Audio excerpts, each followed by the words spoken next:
Good evening, everyone, and welcome to the February 20th Portsmouth City Planning Board meeting. Call the meeting to order. We also have some new folks to introduce. Ryan Wolf is our new Planning Board member, second to the end, and Frank Perrier is a new alternate on the very end there. Frank, I'm going to ask you to sit for Bill Bowen, who's not present this evening. He's out of state. That's okay with you? Works for me. And we also have a request from Tony Coviello, who is out of state and wishes to participate, which means he will participate by Zoom, assuming the tech works this evening.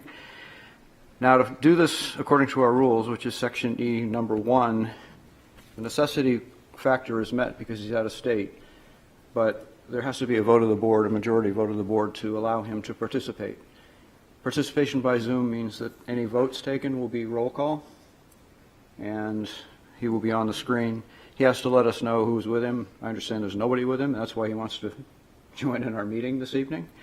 But I will need a motion pursuant to section E1 of our rules to allow him. Second. All those in favor? Aye. Aye. Okay, are you out there? Roll call You need vote a roll on call, that. please. No, because he's not part of it. He's not on, he's not on yet. No. But from this point forward, Gives us 8. good catch. I was counting. Both of you. There he is. So we have to test that his audio and video are working both. As he's talking. I can hear you. Now we can hear you. We can hear you too. Great, Tony. And just for the record, is there anybody with you? No. Thank you. Okay, first order of business is to approve the minutes of January 16th. So moved. Second. Any discussion? All those in favor? Aye. No, it's roll call. Roll call. Correct. Sorry to be a stickler, but Yep, nope, Tony. you are correct. Council Moreau, yes. Mr. Giuliano, Yes. Mr. Simonis. Yes. I guess are you all probably abstaining since you weren't here, or right? Yeah. Ms. Wolf. Yes. He wasn't here. Right. Well, I guess do you want to record the vote that you're abstaining, or Yes, I abstain. Sorry. Mr. Perrier? Abstain. I'll abstain. Okay. Mr. Almeida, Yes. Mr. Coviello, Abstain. Because he wasn't here either. right. And Chair. Yes. All right. We have public hearings come up under old business, and for the record again, our public hearing procedure is first is a presentation by the proponent, questions by the planning board members, then public comment, which will be limited to comments to, for, or against the application. There are up to 3 rounds of comments.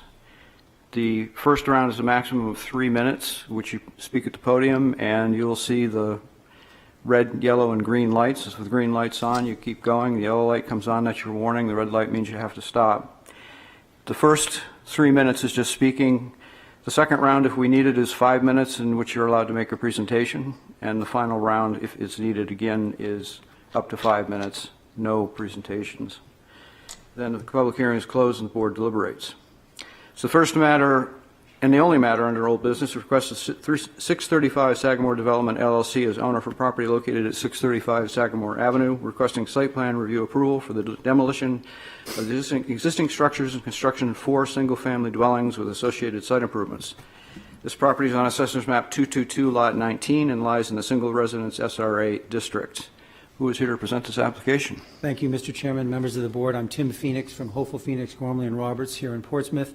I'm legal counsel to 635 Sagamore Ave LLC. With me tonight and will speak, if necessary, is Mike Garapi from Garapi Planning and Consulting, who's been involved in this project along with me from the start, and Ian McKinnon from Jones and Beach Engineering. I'll start by telling those of you who weren't here and members of the public who may not have been available. We had a site walk today at 3 o'clock in the cold and snow.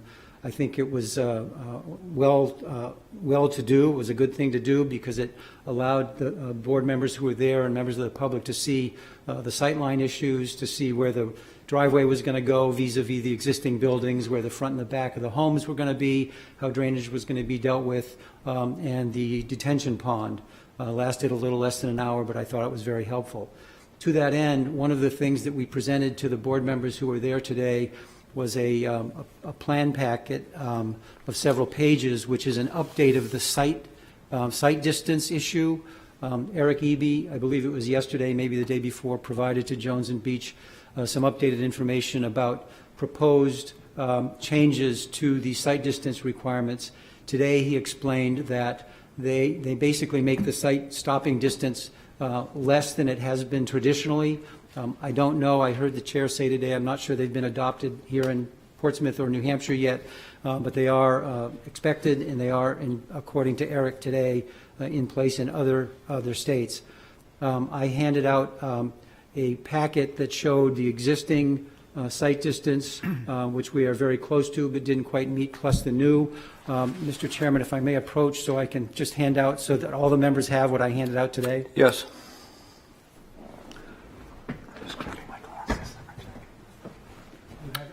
He's gone for his glasses. Yeah, that would be great. I can't see without mine either. Thank you.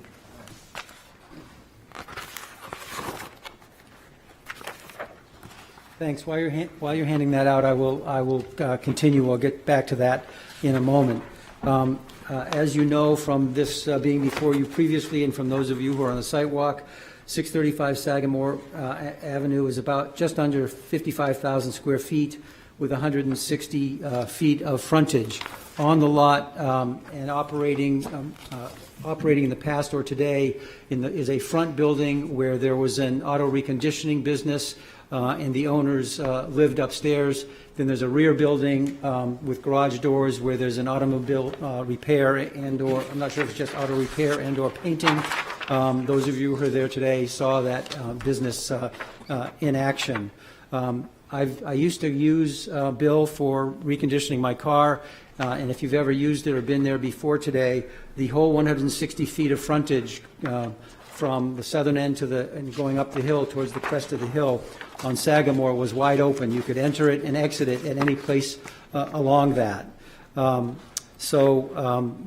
You've got a traffic engineering report which demonstrates that the traffic as proposed for these 4 units, 4 standalone homes, is slightly less than has traditionally been there with the existing mixed uses, and more importantly, the 160 feet of frontage has been closed, so the only access now is going to be the entry and exit driveway for these units, and those are located, as was recommended, at the southerly end of the property. Originally, the mixed commercial use, the commercial uses are not permitted in the zone.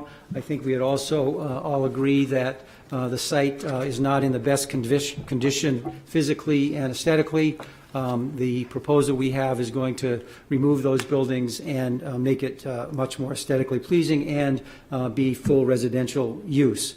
Originally, when we started this project, we had to go to the zoning board for density issues. We had proposed 6 units. Through discussions with neighbors in the board, we reduced that to 4 units, and the zoning board in May of 2023 granted all of the necessary variances for the 4 units.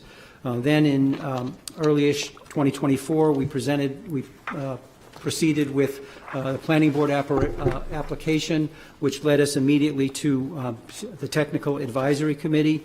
There were at least 4 meetings with the technical advisory committee from roughly April 2024 through early November, when the technical advisory committee unanimously approved or recommended approval to this board.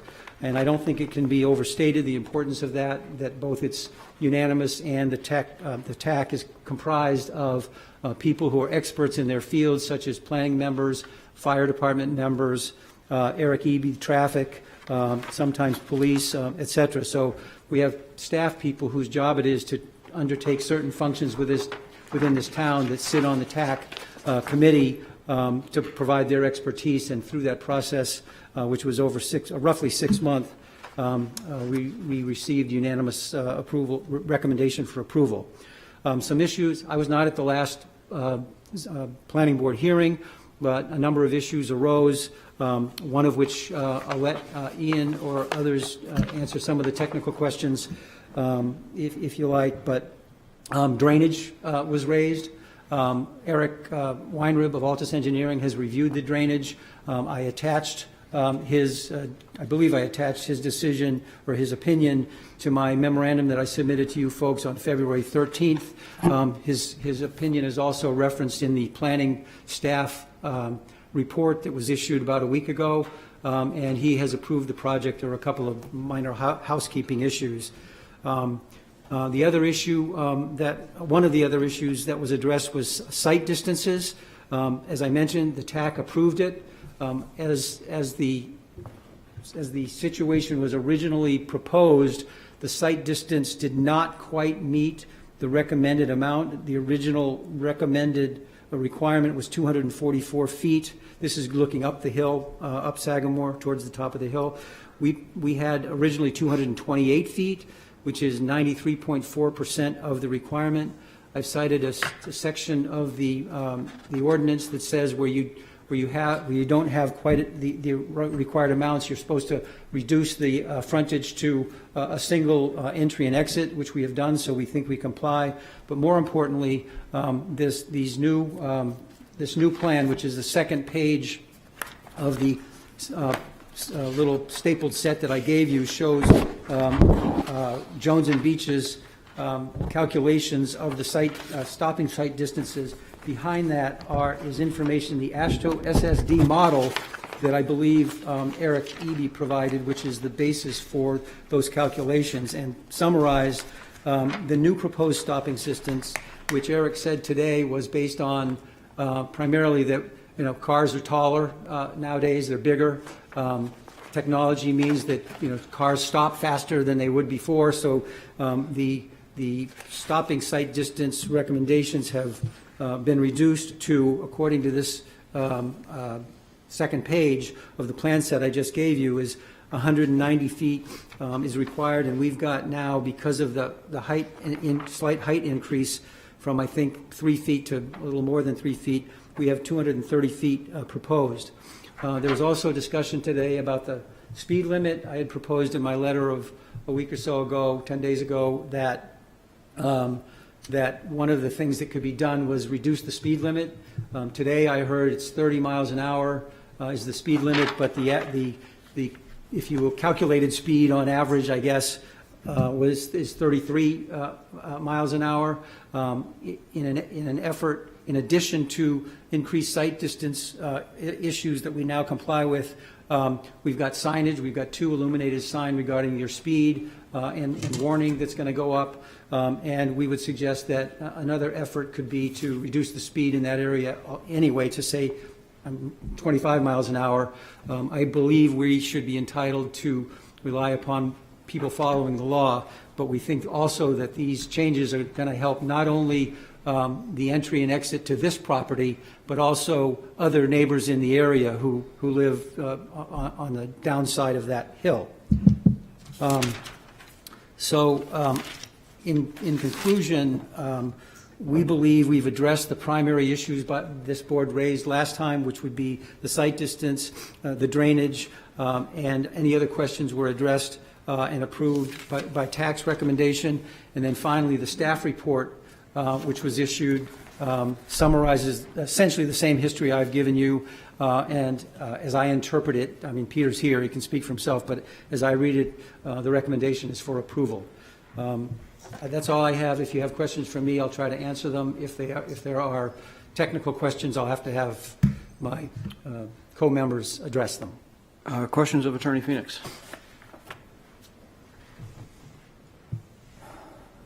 Andrew, I can see you're thinking. Gears are turning.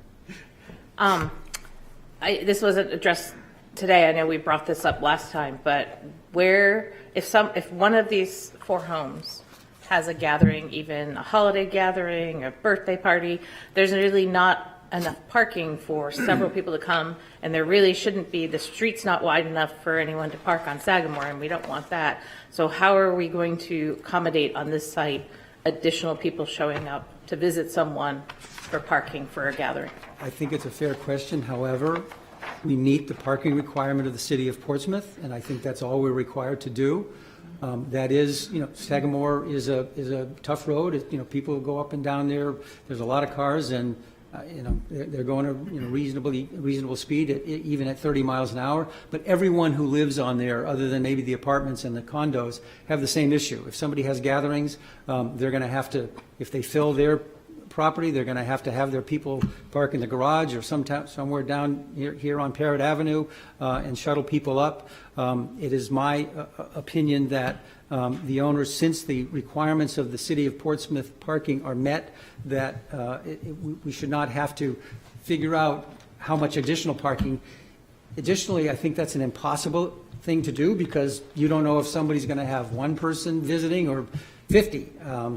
So I think that's a problem in any community where you've got homes on any street, but particularly busy streets like Sagamore. The same thing happens on the smaller streets, although I'll admit the cars are going a lot slower, off Islington and the South End and what have you. But the issue is the same. There's not a lot of room for extra guests. I'll ask Mike if he knows whether there are guest parking spaces provided. There are not. I just don't remember. Mike Arapi, for the record. I believe we propose 4 spaces per unit. I know we did have this discussion at the last meeting about potentially identifying some area on the site where we could provide some additional visitor spaces if that were a real issue with the planning board. We certainly have enough per the regulations, but if we were to which button is it again? I'm sorry. The top button Top. for the laser? So if perhaps where we show this snow storage area, we could certainly carve out an area for some visitor parking of maybe 4 spaces if that were something that would please the board. We'd obviously relocate the snow storage to just edge of pavement of those parking areas, but Can you repeat that, sorry? just we could potentially, modify the plan to create 3 or 4 parking spaces here along this edge of the driveway. But again, as Tim said, we meet the regulations for parking. I mean, obviously there's homes all throughout Portsmouth that have space for 1 or 2 cars only, and those homes function as most homes do in the city. But if need be, we can certainly create that space. Well, with that said, I think it's a fair question. I don't think I've ever seen a car parked on Sagamore. I think, I hesitate saying this, but I think common sense tells us that owners are not going to want their guests parking on that particular street.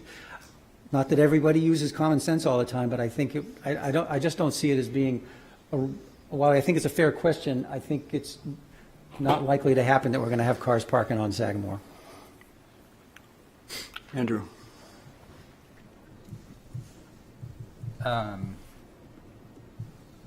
Yes, meeting the requirement is obviously a big threshold to cross and something that we can't dispute because it is our own policy. On site today, while speaking with the engineer, Joe Coronati, who is extremely smart and extremely capable, he's looking at this site plan, and while referencing the no parking turnaround space for fire trucks and emergency vehicles, he referenced that it's effectively the smallest you can possibly go for not only the driveway length, but the road length and the configuration. And I agree, and I think there's efficiency in that design. There's also zero margin for error in that design, where you can't have a guest just, put their car there for 15 minutes, half hour, and in the event of an emergency, if there is a car parked there, that does create a problem and congestion. So having a zero margin for error development, go ahead. No, go ahead. I'll wait until you're done, then I'll. I think try to just answer. having that zero margin for error is concerning. It's a head scratcher and contributes to the safety of that on and off, or the entry and exit of the development itself to the site.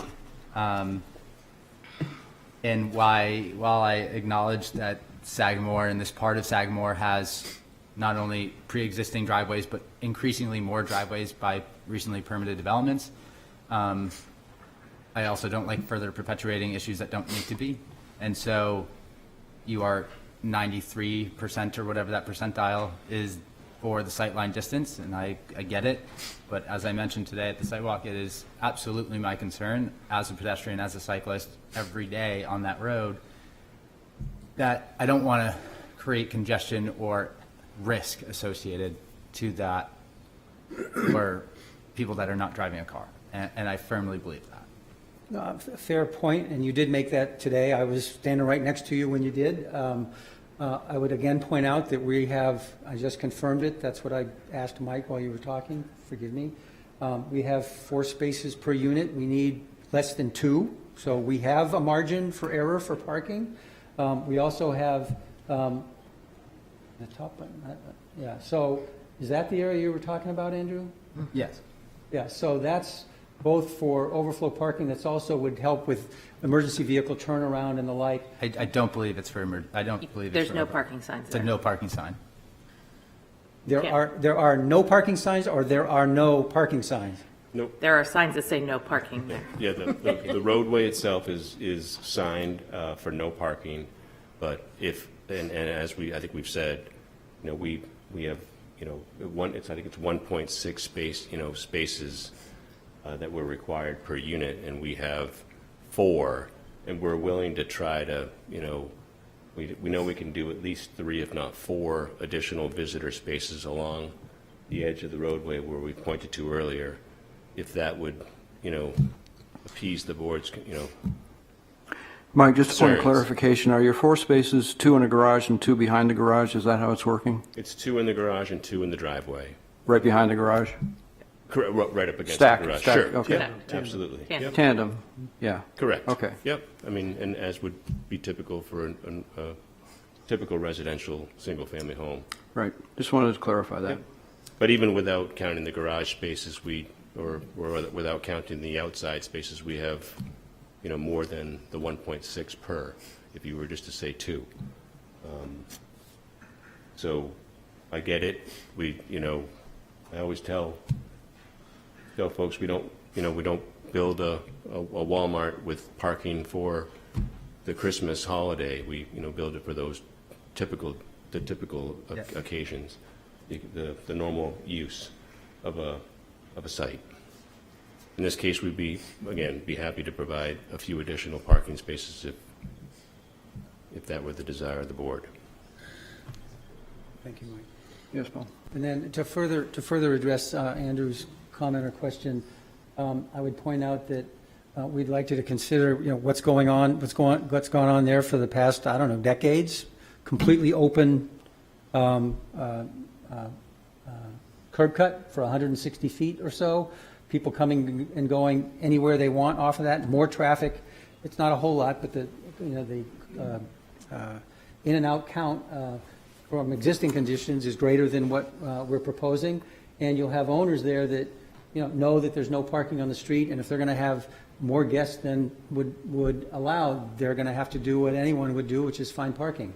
As to your concern about people who are pedestrians walking up and down the sidewalk or bicyclists, I share it. I ride a road bike myself, but I think that the people who are living there are going to have pride of ownership. They're going to understand what goes on Sagamore, certainly more than the occasional visitor who's dropping off their car to be reconditioned or worked on. The workers probably know, but these people are going to be full-time residents and are going to understand the workings of Sagamore Avenue, just like everyone else on Sagamore does today.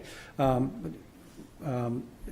there are bicyclists, there are pedestrians walking up and down the sidewalk, and we all have to be careful with them, and I don't see how this harms that as long as people are in the know about it. So we think that this is a very fair and reasonable proposal. As I mentioned, the site distance is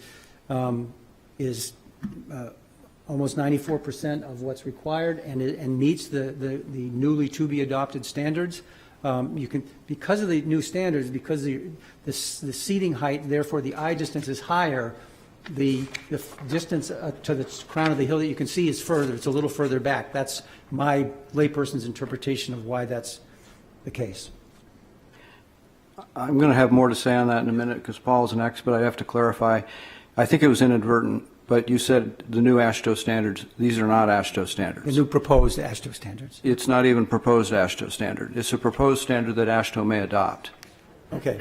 There's a three-step process. It's been through two of the steps, and it is officially recognized. It's being promoted as a good idea.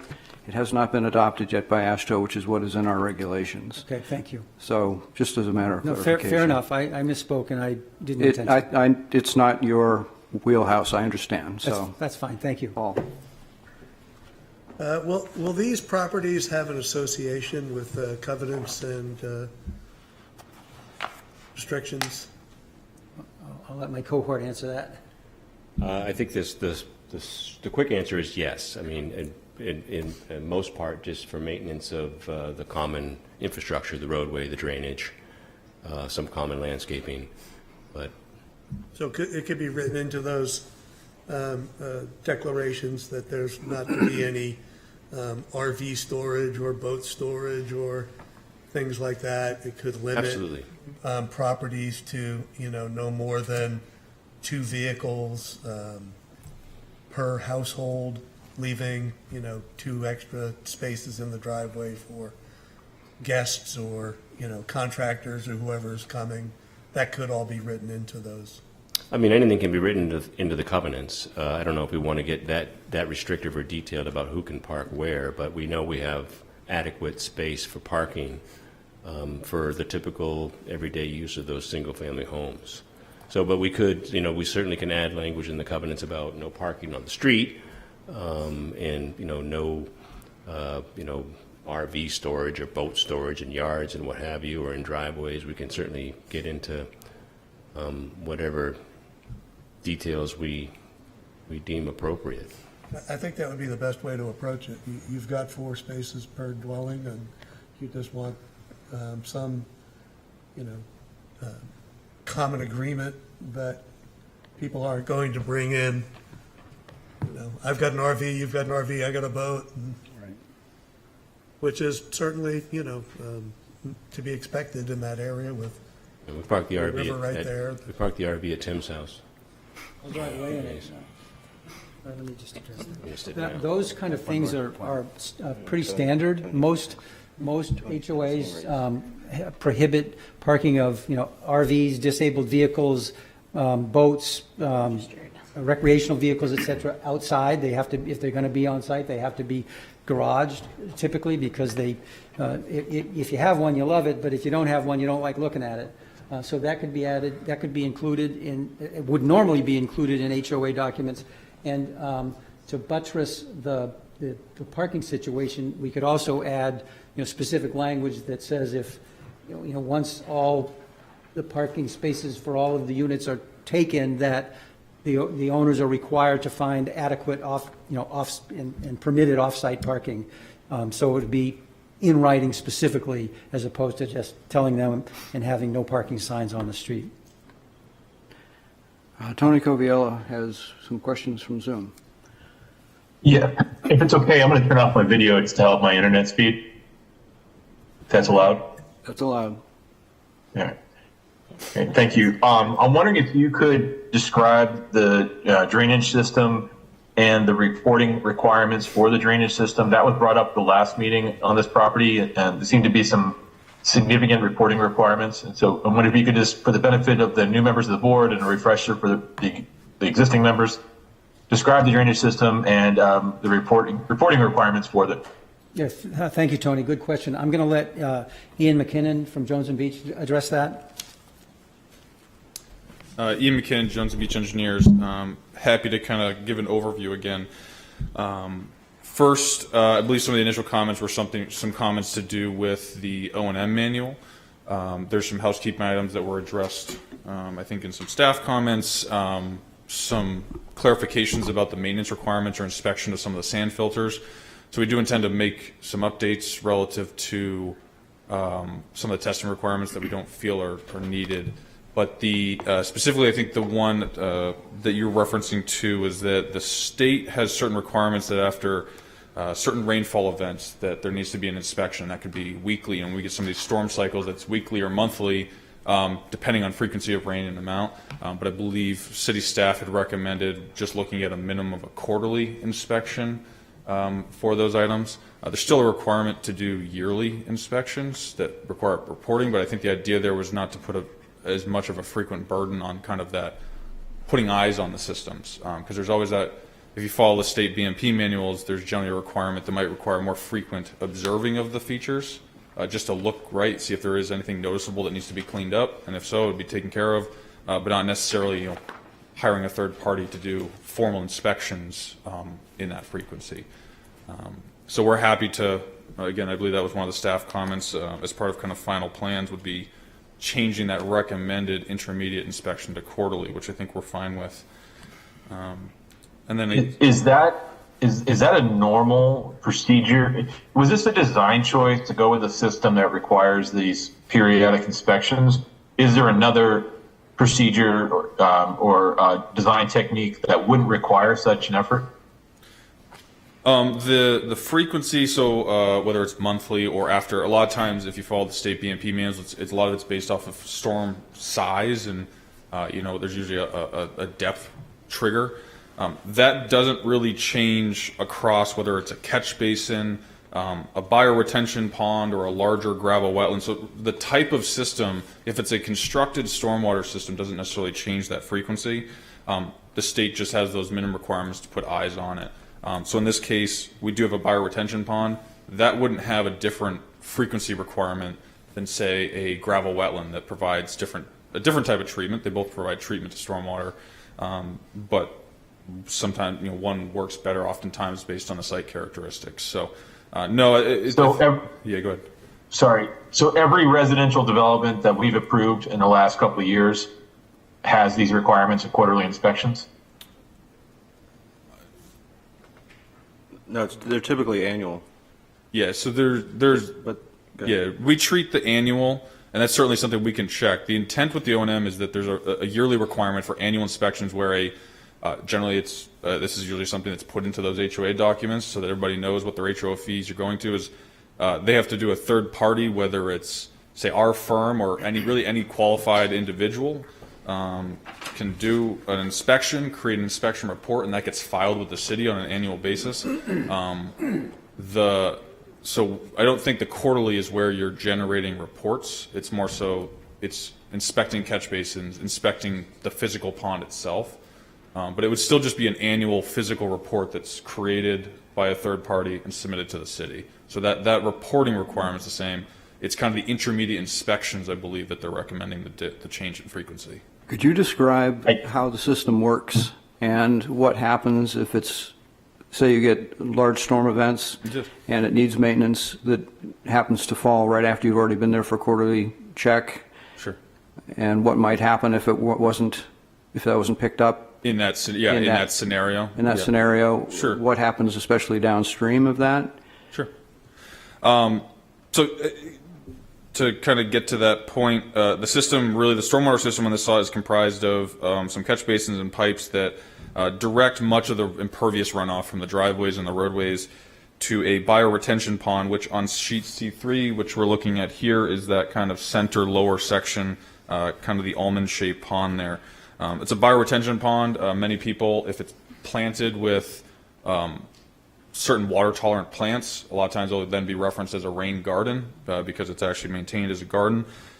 If it's the state's term for bioretention, just means it has to be grassed. It has a certain soil mixture profile for 12 to 18 inches beneath the basin of what you see. It ensures a certain void space that causes the filtering of the stormwater that then passes through into an underdrain system that goes into an outlet structure, which then outlets to a riprap stabilized location. That outlet structure, that underdrain that's you can't see, also has an overflow elevation.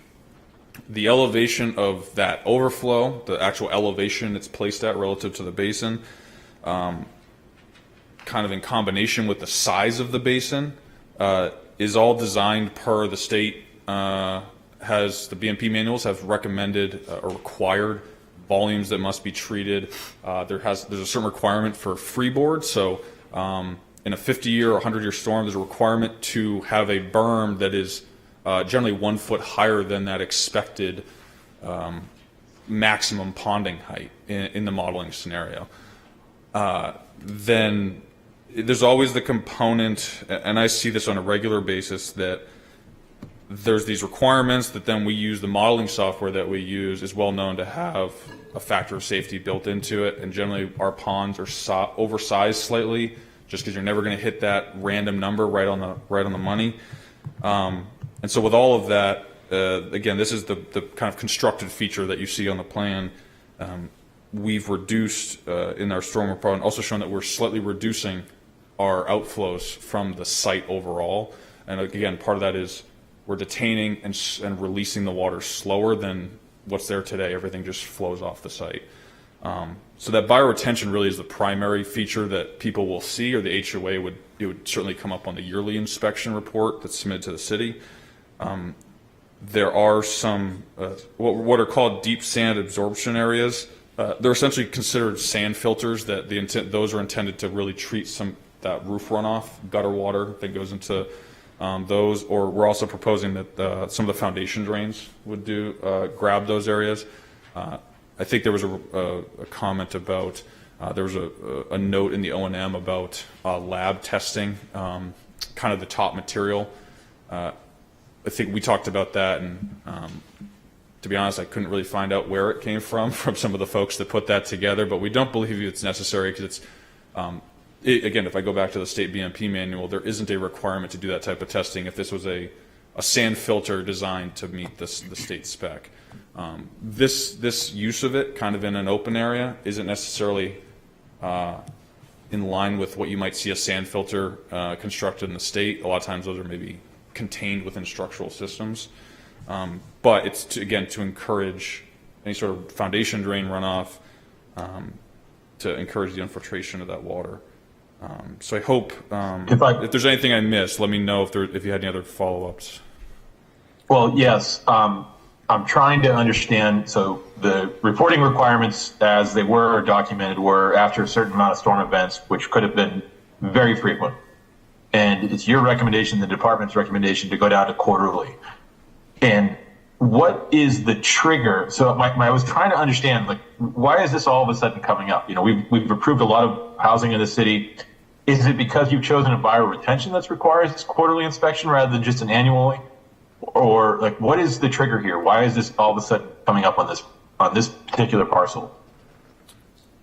I wasn't at some of the TAC meetings, I believe, or the staff meetings where that recommendation for quarterly came from. I know for the reason I don't believe the bioretention would trigger that. But I can speak to that. Yep. Tony, this came up with these sand absorption areas where in the manual it called for monthly inspections, and so Public Works thought that was a little too excessive and asked the applicant to go back and look at that, and to revise it to make them, he thought quarterly was more appropriate for those areas.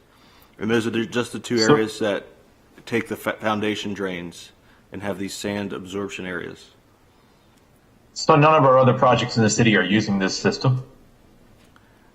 I don't recall seeing any of these sand absorption areas on any recent projects. So that's the trigger. That's what I'm trying to get to. Is there another way of doing this on this property? How do other properties get away without doing that?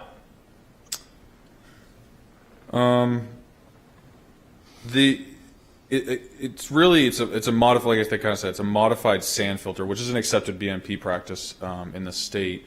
I think we felt that kind of having this as a contained, for lack of a better term, kind of a sand pad, again, the sand will encourage the higher rate of infiltration through, rather than being grassed. Is that I think it was just chosen as a good alternative for a little bit of storage for that foundation drain. It's hard to model how much runoff comes from a foundation drain, so I think it was more of an item of we know that this area, we're seeing it, right, with a lot of the weather we've seen, foundation drains are more active. So rather than just having foundation drains outlet to the slope, it provides an additional form of infiltration. I think based on the elevation, I would say there's always a possibility that some other system could be utilized. But like if this, I think what you were maybe implied is if this were to be like another bioretention in these areas, that becomes a more structural system that requires under drains, potentially another overflow. So it's just more of a structural item that would need to be inspected again by the HOA. My concern is, we're taking, I know I believe when you say that it's approved by the state as a BMP, but we apparently haven't had many of them here in the city, if any at all. And we're taking the state BMP recommendation on inspections and reducing it, which is still significant. It's quarterly. And, human behavior being what it is, there could be at some point, I could imagine that, this reporting requirement becomes a big burden to the homeowners. They come before the city and ask for relief of that burden, and then we have even less quality of a system here. And so that's where my head's at. I'm just giving you a preview and just thinking about this system. And so those are my concerns. I don't have a specific question to follow up on that, but that's where my head's at. Yes, Joe.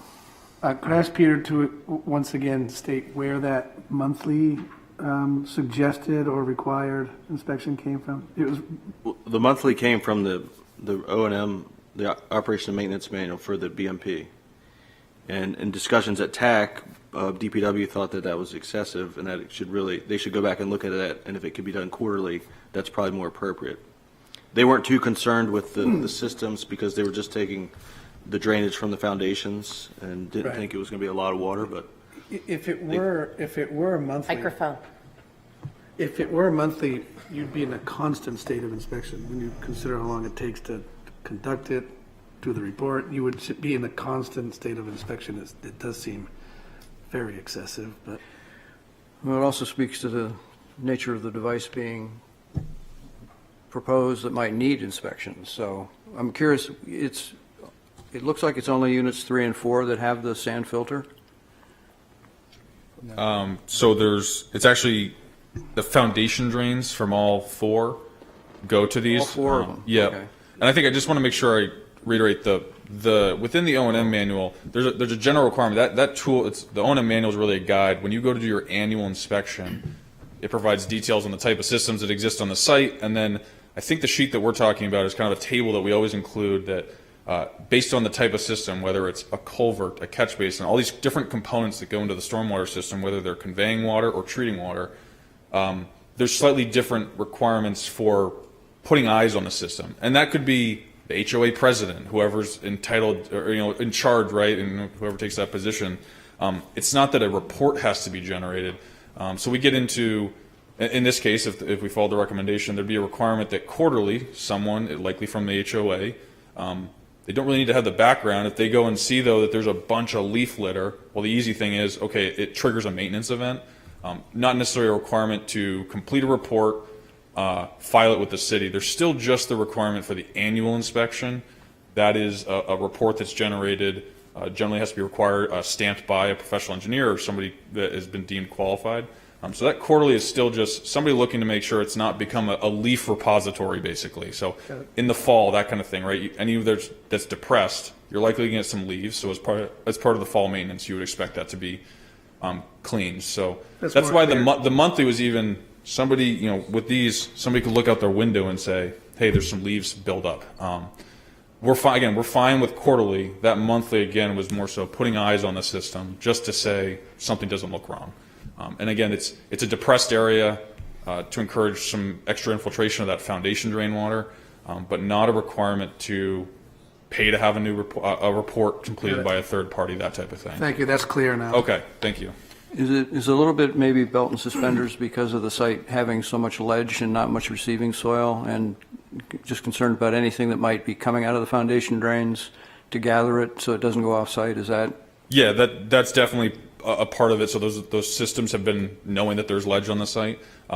Those have been located in areas we know that we haven't found ledge. So there's some ledge hatching on the plan, so we've obviously not located those adjacent to any of those areas. And in both scenarios, they're located in fill scenarios, so we don't expect to excavate down to put the sand area in and hit ledge. That's in an area where we're already placing that the fill slope is. So we have a little bit of fill. We'll build this into that. That's the idea. Did you see evidence of flowing groundwater with any of the test pits you dug? No, I don't believe so. I didn't see anything in the logs that there was groundwater entering the holes. Okay. No. Yeah, and I absolutely agree with Tony's comments and Joe's remarks. The reason that this is being emphasized is because we have to look at the existing conditions and the existing community around it. A lot of the public comment, fortunately for us, came from the abutters where they live in this reality where we analyze this on data and a lot of two-dimensional plans and hypotheses, which is most of the time very, very accurate because you guys are good at your jobs. Now, in the reality sense, the concerns are that this water will go off-site and create issues for abutters. And so we want to prevent that in the best case possible. And so referencing your O&M plan, sections H, I, and J, you have rock riprap should be inspected annually, where inspection of culvert inlets and outlets inspection at least once a month, as well as the foundation drain outfall shall be inspected monthly. I agree with your statement that the standard homeowner will look out the window and see if there's leak buildup, but I do think that it should be specified within the HOA, which it often is, that this O&M plan has to be strictly followed to avoid further issue or confrontation with abutters. And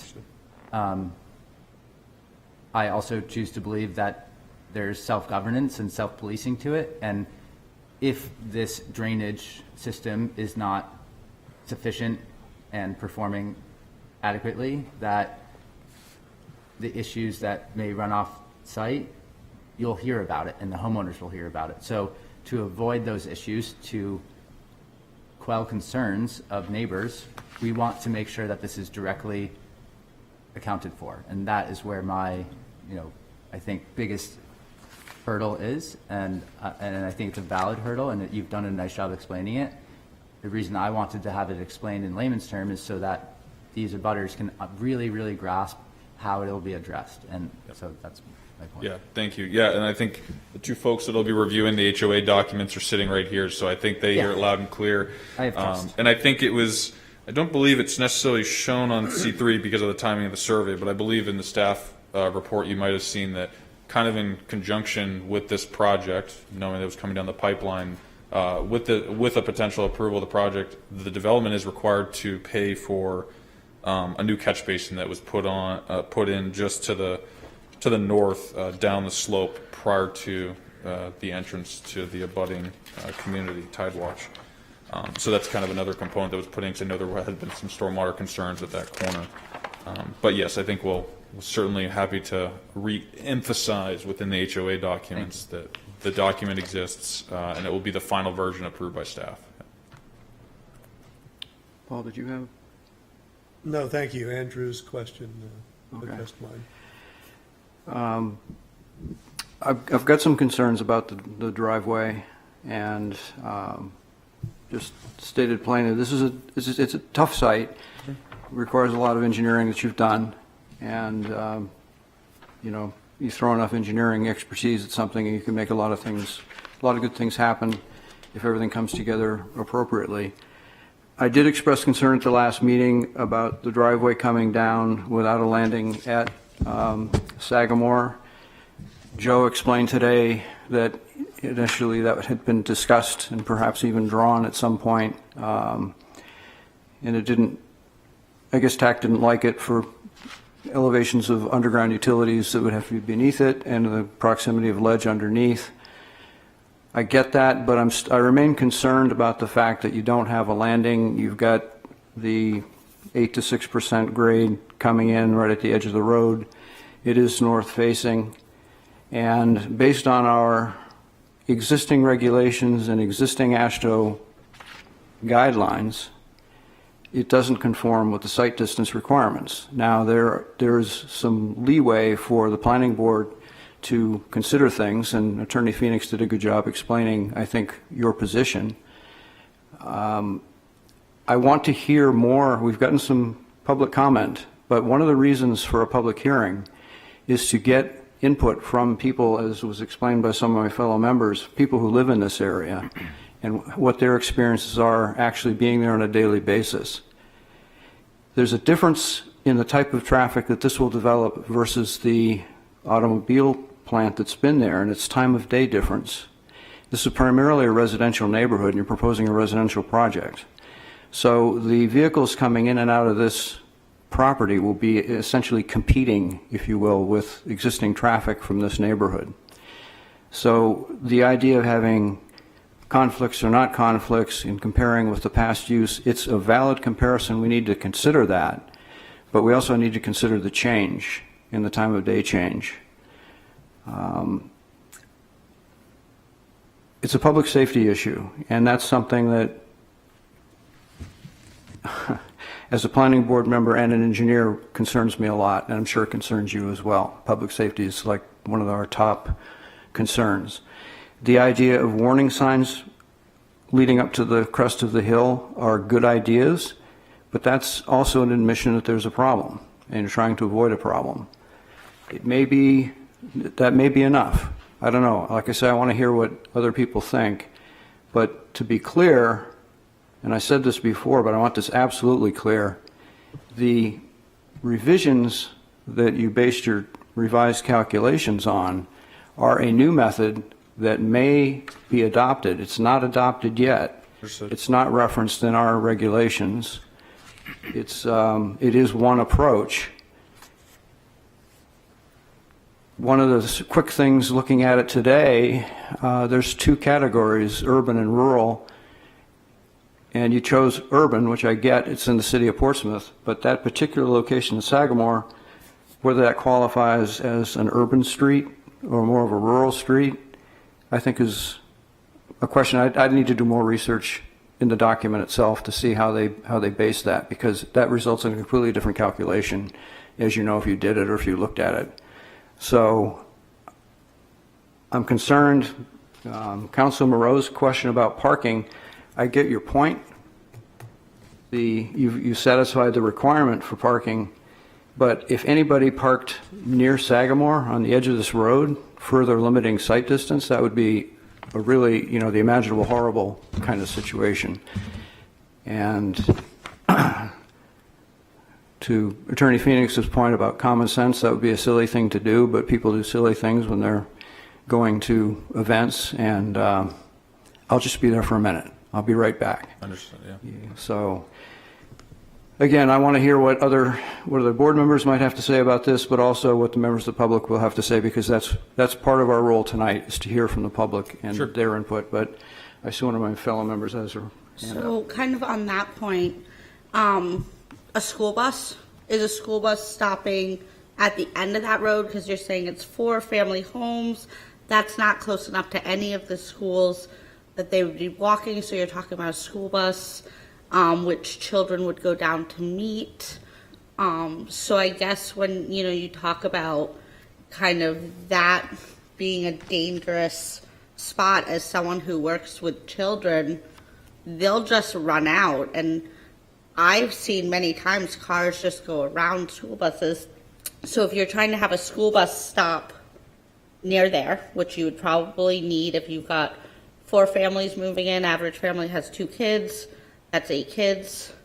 So I guess some of my concern would come from, you're talking about you've met the legal requirements, which it sounds like you've met the legal requirements according to something that's not adopted yet. Is that? It's not a legal requirement. Our site plan regulations specify AASHTO.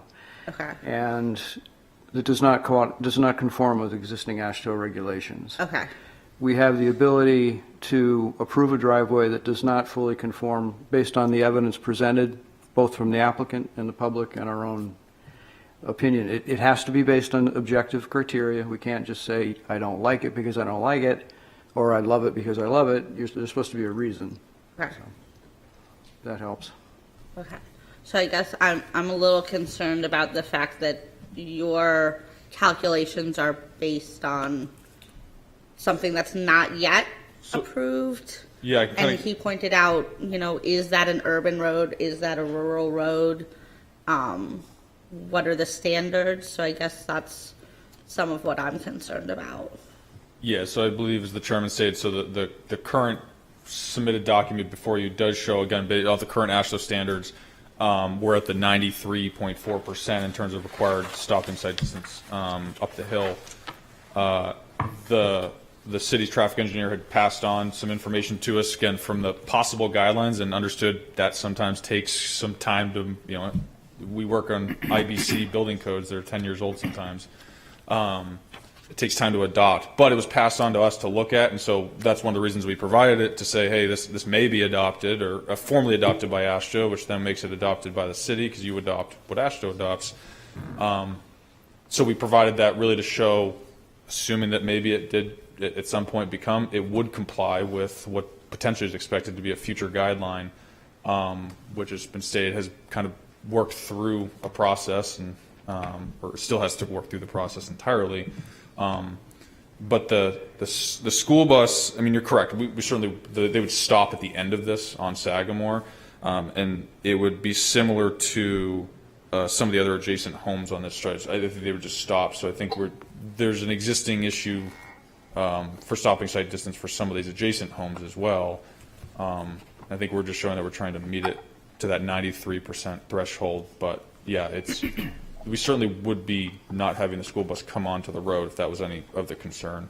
I think that a road of this length, they wouldn't utilize it as well. But. Andrew? This is my last point, I promise, but I don't think I've ever commented on the landscaping plan. I don't know what that says about me, but at the end of the driveway on the south side, you have 3 Norway spruce trees, 2 Chanticleer gallery pear trees, and 3 green giant arborvitaes. Looking 10 years down the line, when those trees are maturing, do we have concerns about what they may impede into the sight line of this driveway? Okay. Oh, okay. Sorry, you're. It's L2. Thank you. Page 258 for those following along at home. You're kind of in just this area. That's the one. Okay. Yeah, they're currently. If I flip to H1 just to confirm, yeah, they would be. I'm just looking at the proposed, again, location of which we're measuring this sight line in either scenario, the existing one that's on the plans or not. Those would be outside the sight line because the stopping point is within the city's right of way, and those trees would be located on private property inside the right of way and also outside that view triangle. Those pear trees, I know for a fact, those tend to be a narrower canopy tree than like maybe a mature maple or something like that. And I think to your point, the arborvitaes Are not? they like to go. Well, the arborvitaes are a narrow, tall tree. Well, these are the, Hopefully, if the deer don't get them, but They're great privacy trees. Yeah. They're also Yeah. incredible visual. those I would be more confident. Those go vertical, not horizontal. So that again, they're outside of the existing view corridor for the sight distance, Okay. based on their location being on the property. if I could just jump in, because I was going to speak to the same issue you're bringing up. These aren't just arborvitae, these are the green giants. So these, and it says right in your chart, they get 60 feet tall potentially, or is it 60 or 30? Yeah. I mean, they get very large, and they can. They're not. There's a couple of strains of arborvitae, and these are the green giants, so they get big. And I was going to comment on the fact that I highlighted the landscape plan. There's a massive amount of trees being introduced that surround this entire development, and I'm seeing it as a positive thing. But 100%. But if there's something growing in very large on that corner, I mean, they could get wide as well. I had the same question, and It's merely a point on a topic that we've been discussing this entire time, and it's just something I did not want to go unrecognized. Do I have trust that they will be maintained properly? Yes, absolutely. That's why you have a landscaping crew, where I don't know where they're going to park their trailer to unload their zero-turn mowers. But if you find a place for that and they can maintain these trees, then I would be very happy. And I was going to, I think, that was one of the things, I think, the area that was identified, I don't remember what to do with it now. Right here.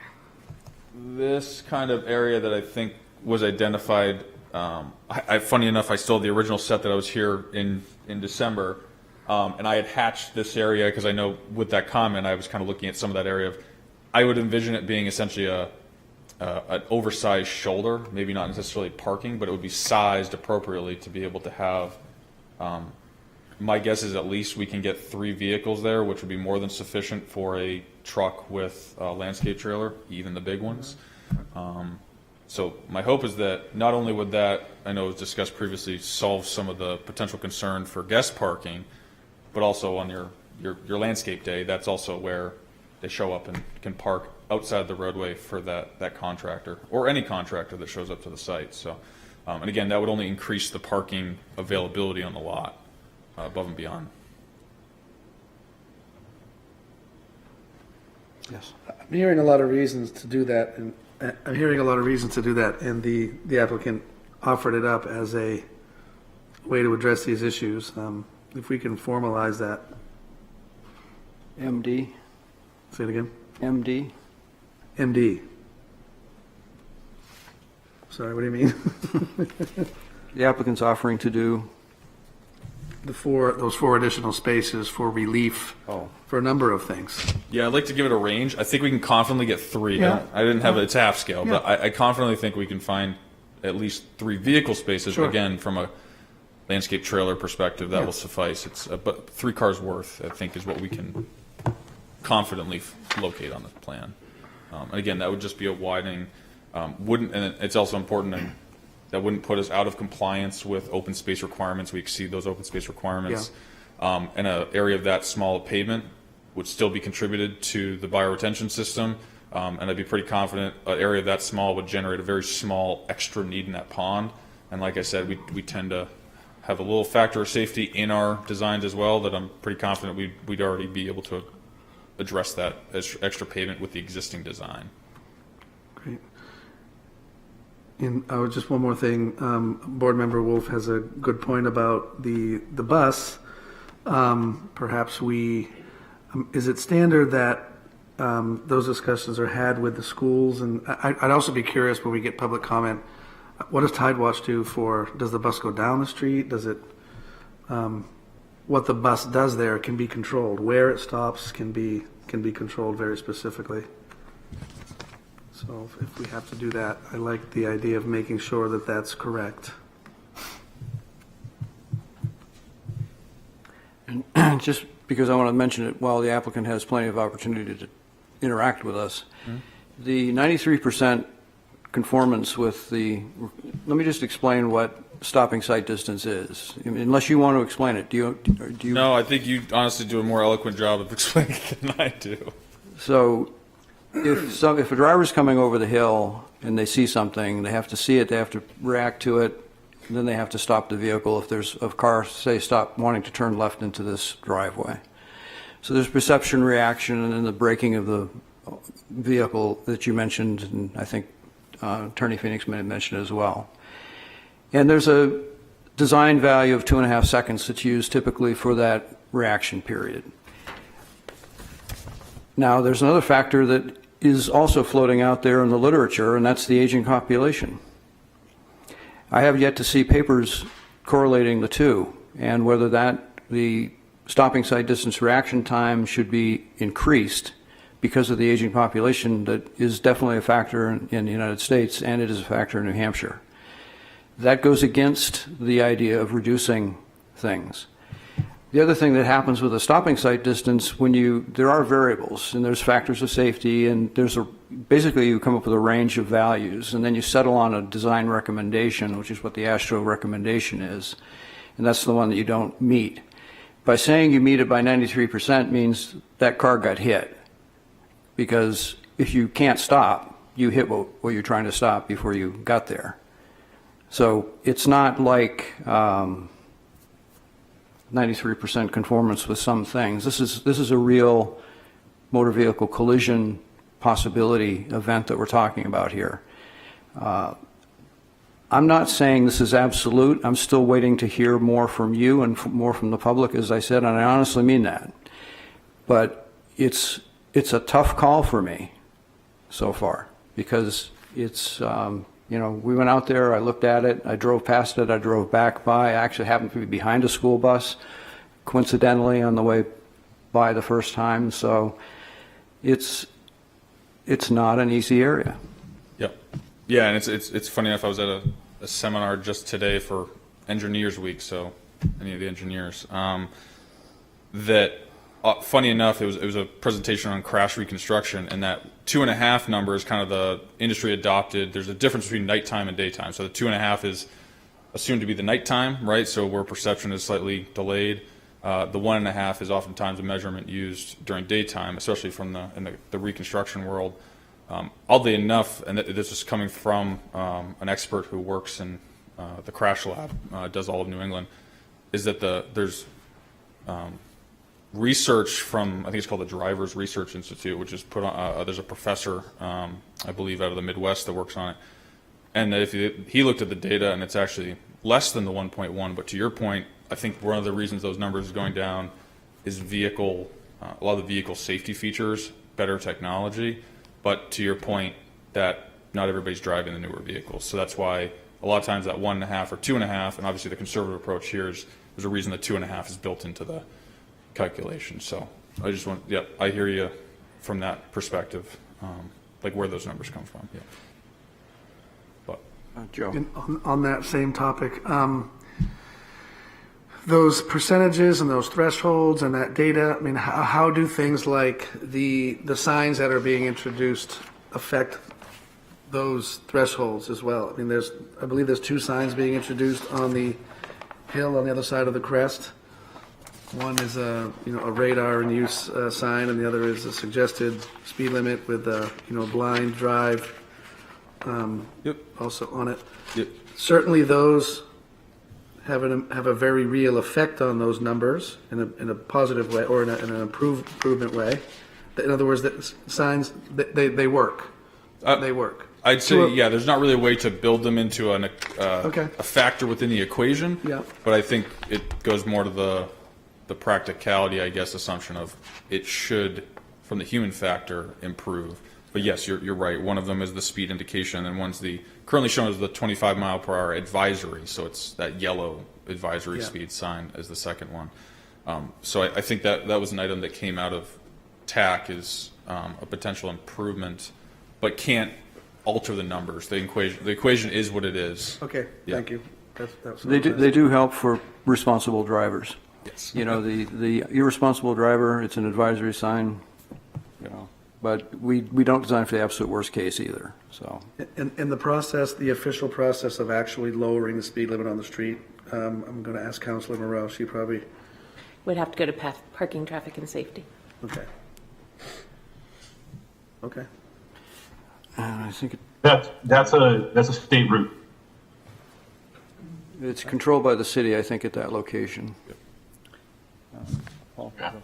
So today I witnessed the existing use backing vehicles out onto Sagamore, and I don't see that happening with this proposed use. They'll all be going out head-on. So I'm seeing that as an improvement over the existing use out there.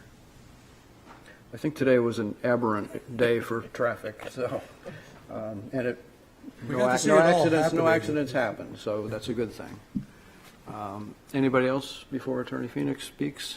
Can I Okay. just I'd just like to make one comment that one of the things as I was listening to talk about the drainage and whatnot and the feedback, I'd like us to consider doing a 1-year look back to make sure that after this is constructed and inhabited, that a year later, someone goes out, takes a look at the drainage system and make sure it's actually working as per design. And so that we know that there's no kinks in the system. Sometimes that can give us a little bit more security in that aspect at least. Just a thought for everyone to think about. Attorney Phoenix. Thank you, Mr. Chairman. Yeah, to address some of these things, thank you for the questions. They're all very good. I'm going to pass something on to you that the principal owner of 635 contacted me and said he had checked with the police department. This is secondhand, I admit, but I'm going to pass it on to you anyway, and said that he checked and was unable to find any crashes in that site for the past 25 years. So whatever's happening there, it seems to be operating, fairly safely without mishap. Take that as you will, because I don't have chapter and verse, and I don't have the guy that told me here, but I'll pass that on. Another thing I'll pass on is while we were sitting there, Mike Garapi pointed out to me that the requirement for parking on this site is 1.3 spaces per unit. 4 units, that's 5.2 spaces. I don't know if that rounds down to 5 or up to 6 under the Portsmouth ordinance, but assuming 6, we've got 16. So we've already got 10 more spaces than the ordinance requires, and we're going to have another 3 we think we can get, maybe even 4. So we'd like you to take that into account. And never forgetting that the people that you folks, if you will, at least in part rely upon to give you guidance on this, the Technical Advisory Committee, who are the experts in their various areas, have approved this as it is before you tonight. Most of the things that you've raised can be included in HOA documents. I understand the question about the trees. If I understood Ian's answer correctly, the trees are not within the sight line, but if this board wanted different trees, we'll put in different trees. That's fine. As for the site stopping distance, I concede that the proposal that we gave you, this, the second one that's, in a state of flux, I'll put it, it's not adopted yet, but I think it is food for thought for this board, because I don't think you can avoid the reasons behind that potential change, which is vehicles are bigger, so people are sitting up higher, cars stop faster because of analog braking and the like than they used to, and so I think that is a factor to consider. Also, and I respect the chair's comment about 93% means there's a 7% chance of an accident. In my opinion, we've undertaken what's reasonable under the circumstances, because we can't change the location of our lot and we can't change the hill. So we have to deal with what's there. And I think 93%, given that it's likely to change, I think, may change, whatever you want to put it, in which case we would be compliant, is worthy of significant consideration. As Member Almeida mentioned, we also have those signs, and I agree, I don't think they're only good for people who are doing the speed limit. I think they're good for people who are honest people who may be doing above the speed limit but see it and it reminds them to slow down. I had suggested earlier, and I suggest again, that this planning board should consider referring to City Council an effort to change the speed limit on and over that hill to 25 miles an hour.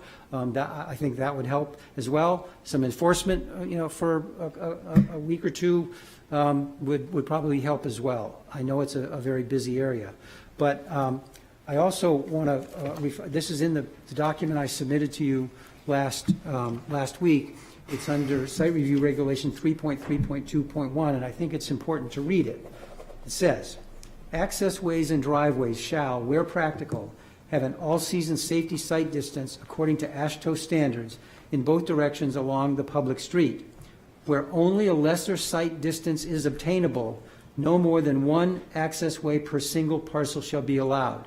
Now, we had one access way, which was 160 feet wide, and now we have one access way as far away from the crest of that hill as possible. That is, a car in and a car out wide. It's hugging that lower property line. So we believe that we have met the letter and the spirit of the ordinance, given our particular circumstances with the location of this lot, particularly in compared to the activities on that lot historically, which is more vehicles per day. I respect that, probably not at night, although the owners lived there. And had lived in the apartment there. That's one home. But where we can't, with practicality, and that's what it says, shall where practical have an all-season safety site distance. So it's just not practical here. So we've done everything that we think is reasonable to make it practical by putting the driveway where it is, which was approved and recommended by TAC, and by the signage that we have on the other side of the hill, and by requesting a consideration of reducing the speed limit, as well as putting in the HOA documents where people can park and what have you. So we asked the board to keep that in mind as well. With respect to school buses, I hadn't even thought of it. I think it's a valid point that we need to be concerned about them, but school buses go up and down that Sagamore Avenue to get other students as it is.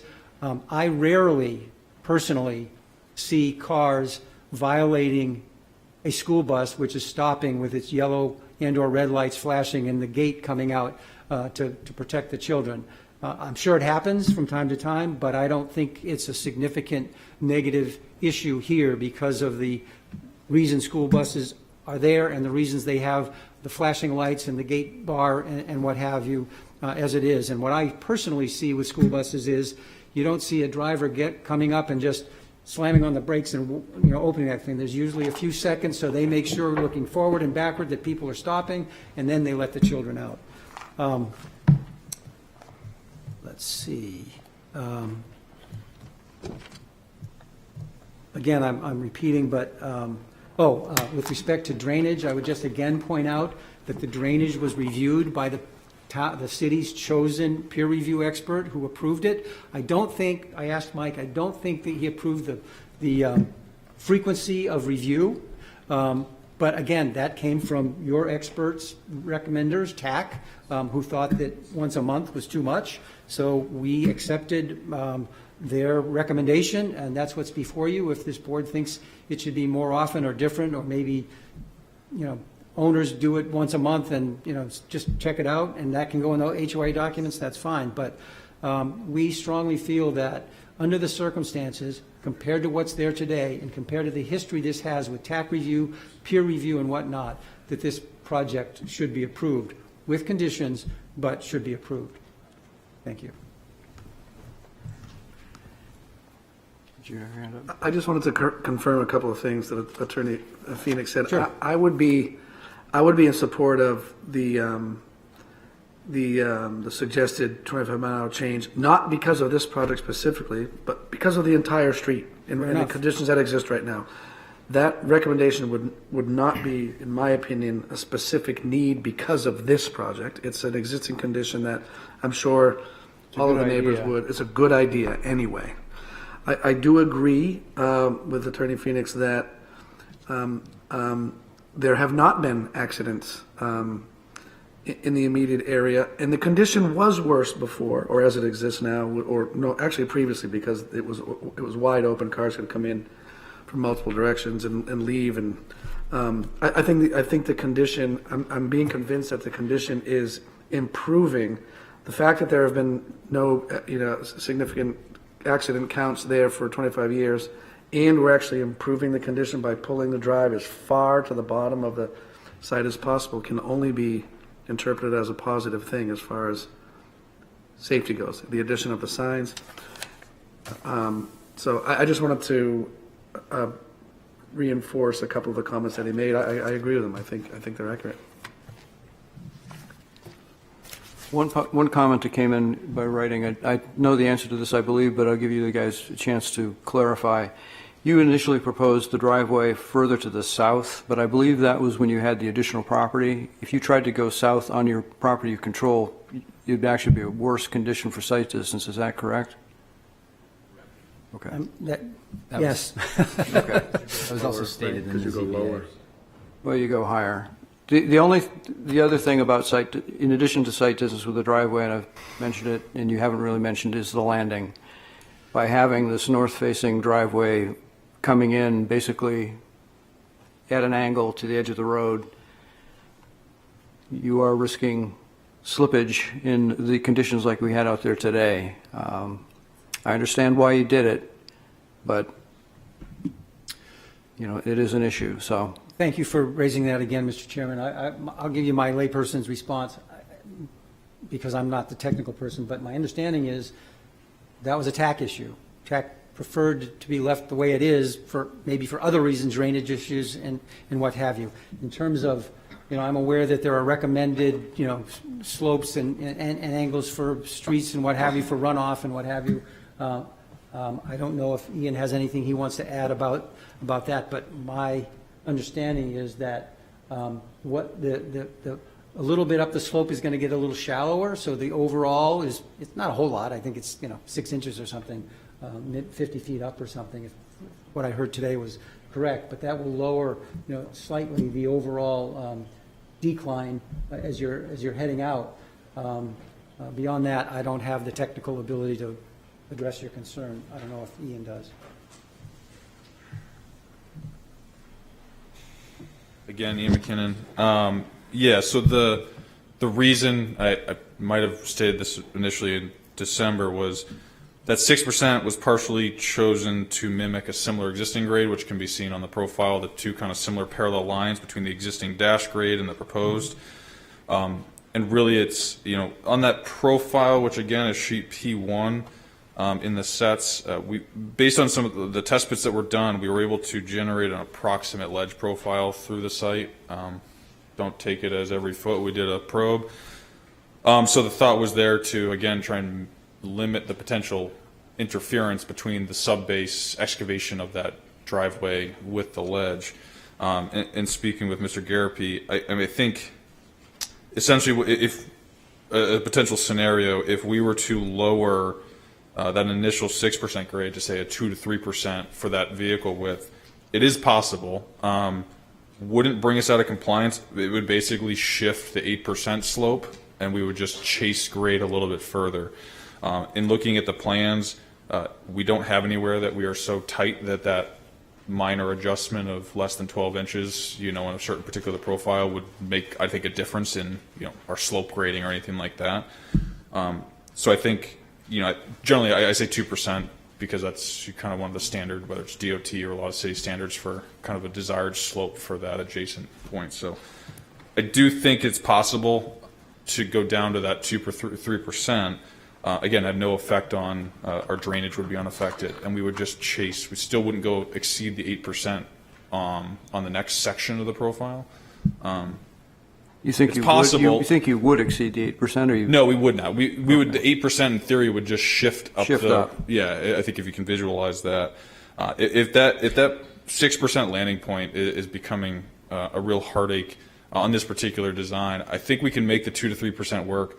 And if we, again, the desire there was to try and stay as, for lack of a term, as high as possible to mimic existing grade, limit interaction with the ledge.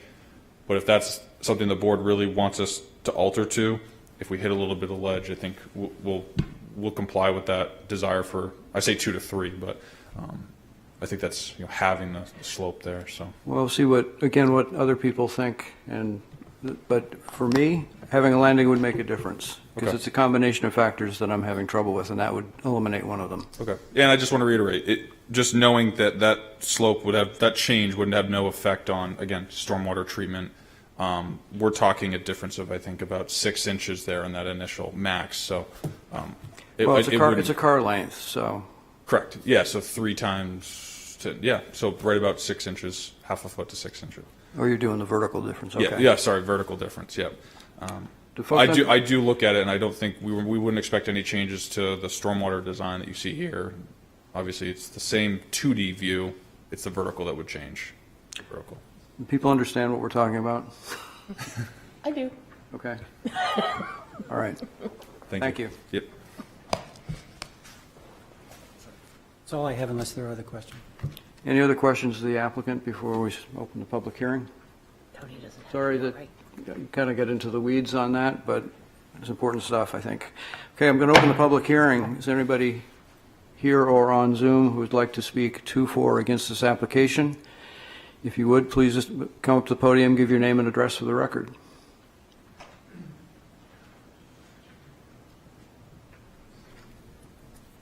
Mr. Chairman, members of the board, Jerry Stowe, 579 Sagamore Avenue, unit number 22. I can give you some information about the school buses. Those that are at the apartments, there's 2 entrances in for them. One is the Tide Watch entrance, The other one is closer to the city of Portsmouth, and that's where the school bus stops. Just what you'd like to know, that information. Thank you. And also, where other people used to park when there was no parking for parties was Luster King, just so you know. Okay.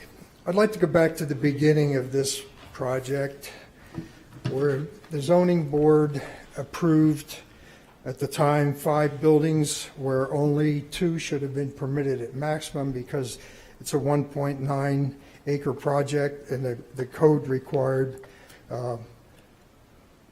1 acre per building. You've talked about line of sight, and it is a major problem. And I think the height, I asked the people today who were talking there about what they used as the height of the vehicle, because I can tell you from experience, I have 2 vehicles. I have a vehicle where the back end is this high off the ground, which is my summer sports car. I have an SUV that's this high off the ground.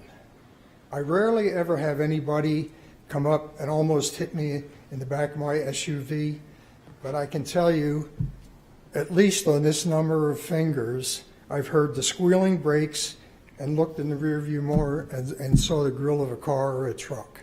So it does exist. I think one thing that helps reduce accidents there is, and this is because people are making a left turn, and a lot of the people in Tidewatch really experienced this during all the construction on Sagamore Avenue, because we were continually stopped. We had to stop and wait for people, construction people, etc. Most of the people that live there, if you talk to them, will tell you they put their turn blinkers on long before they get to the crest of that hill. But if you don't live there and you don't know that, and you roar over the hill and there's somebody sitting to make a left-hand turn, it only takes 2 or 3 cars backed up and you're just over the peak of the hill. So I'm in the 7%, and I don't want to stay there. So, possibility. So the other objections I have is they talked about limited on-site parking. We can't park on Sagamore Avenue.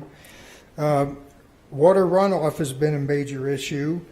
And I was at the TAC meeting when they talked about the city they approved, the system they approved. And they said, well, it met the minimums, but it was not the most desirable system for what that's worth. And the other concern we have is the height of the proposed buildings. And I noticed today in the walk around, and I thank you for coming out and having a look, but nobody actually went down to our roadway that I could see and looked up to see where those buildings would be in relationship to the rest of our properties, particularly the people that live right across the street. So I would like to point out that there have been numerous changes to the initial approval by the zoning board. Number of structures has been reduced, but are now slightly larger with only 20 feet sometimes between units. The driveway's been removed and parking reduced. Water drainage remains a question. Line of sight is a huge major problem that the chairman has addressed, and I'm glad he shares our concerns.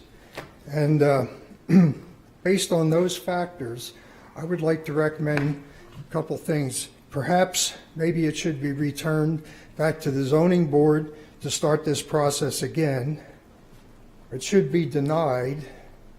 And I would like to add that I'm aware that there are 2 new members on the planning board. And I've been a new member on a board where significant decisions had been made. And I would suggest that if you're not going to deny it, that it be delayed to give them an opportunity to get up to speed on all the nuances and facts and all the difficult rules and regulations you have to deal with in planning. So I'd like to thank you for that. And I would just like to say we've been at the minimum on the line of sight distance, parking, and over the limit on space for the units on an acre. And if I may draw an analogy, it's like the astronaut sitting on the top of the rocket being concerned because it was built by the lowest bidder. Thank you. Thank you. By the way, you do get a chance to speak in a second round. You're supposed to say to 3 minutes, but I let you continue, just for, but name for the Richard record. Burbine, I'm from 188 Broad Street. I'm here to read a statement from Tim McNamara, who is a resident of 579 Sagamore, who's traveling and couldn't be here today. Okay. Is that okay? Yep. I appreciate the board's consideration and due diligence on the proposed project labeled Luster Cluster, as it was initially named by the developer. It's my hope that the board is coming to the same conclusion as all of us opposed to the project as presented. In my opinion, if the developer came to the planning board with a reasonable and appropriate project, say 2 houses, there would be no opposition. As a reminder, this project was first presented to the planning board nearly 3 years ago. The fact that the project is still trying to get approved should tell all parties concerned that this is just the wrong use of a granite hilltop. Unfortunately, you could not see that it is nearly 100% granite. Part of the proof is that during a site walk, there were corners of the houses that could not be staked. They had to paint the granite instead. Here are a few more reasons the project should be denied. Half of the lot is unusable and has a severe slope towards Tidewatch. That means 4 large houses and roadway are jammed on a small part of the lot. The developer made significant changes to the design of the houses, including walkout basements, which were not in the plan the ZBA approved.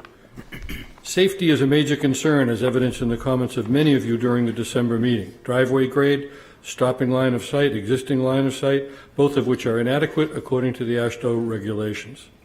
The over-engineered drainage system, which TAC had significant concerns about, has no guarantee in place for the neighbors below the site. Because the buildings will be clearly visible from the road at any angle, it will have an impact on the surrounding property values. A reasonable use of this granite lot would be 2 nice homes. The majority of the planning board concerns, parking, drainage, traffic, would be allayed with the reduction of density to 2 homes. Thank you again for your time and effort. Please do the right thing and ask the developer to come back with a reasonable and appropriate proposal. Thank you.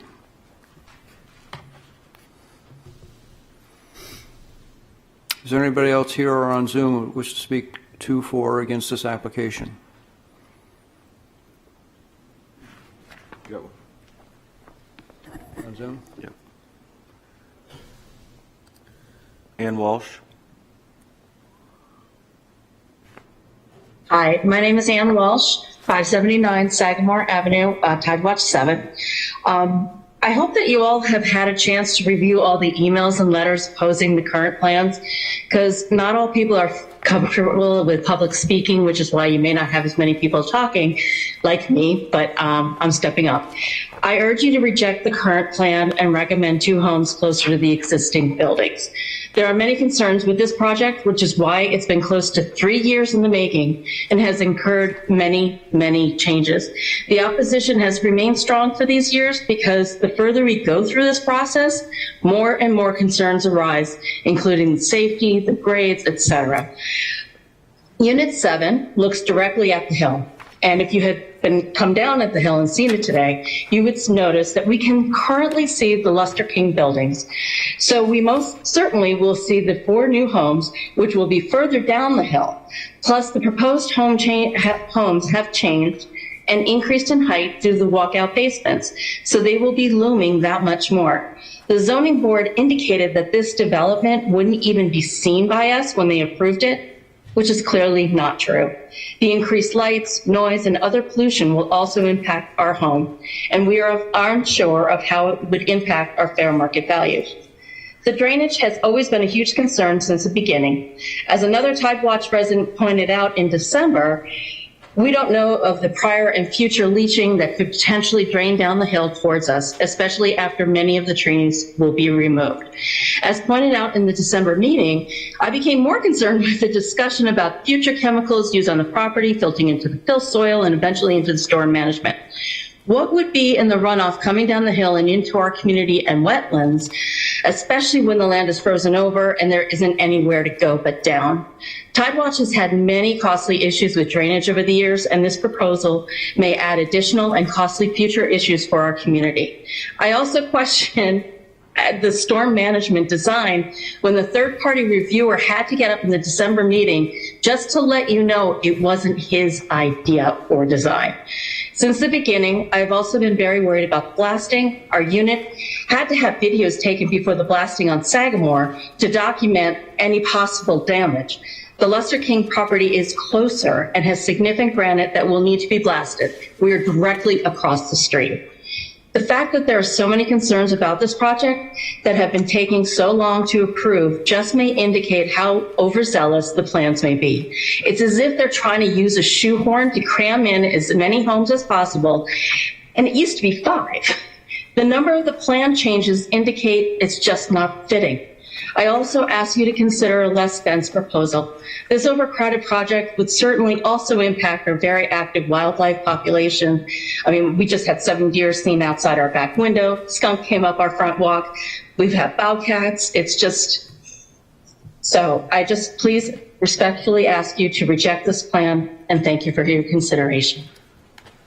Thank you. Is there anybody else here or on Zoom who wishes to speak to or for against the application?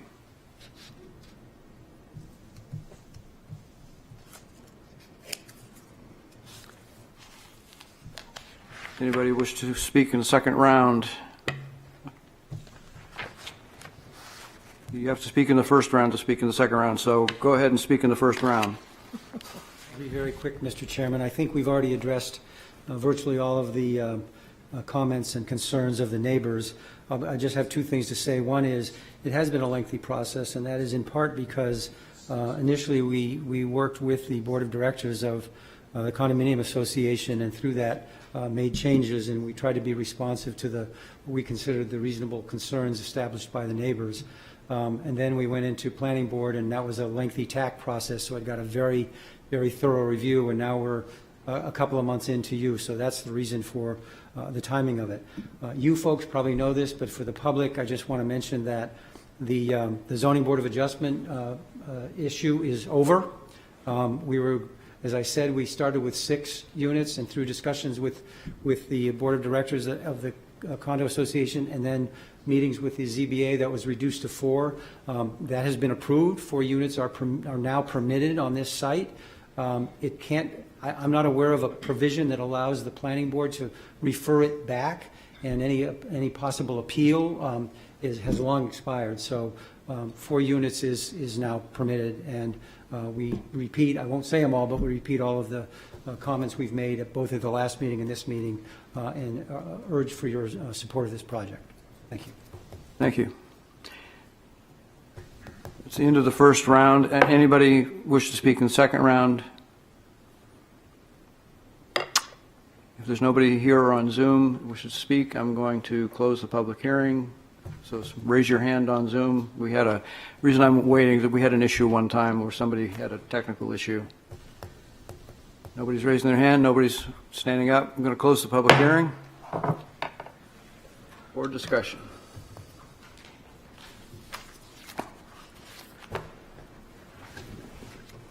We can probably adopt the findings of fact. I'll make a motion to vote to find that the site plan application meets the requirements set forth in the site plan regulations, section 2.9 evaluation criteria, and adopt the findings of fact as presented. Second. Discussion. If new members understand what the findings of fact are? Yes. Okay. Any discussion? Roll call. Oh, yeah, I forgot. Sorry. Gotcha. Councilor Moreau. Yes. Mr. Giuliano. Yes. Mr. Simonis. Yes. Ms. Wolf. Yes. Mr. Perrier. Yes. Mr. Almeida. Yes. Mr. Coviello. Yes. And Mr. Chair. Yes. Motion passed. Might as well keep going.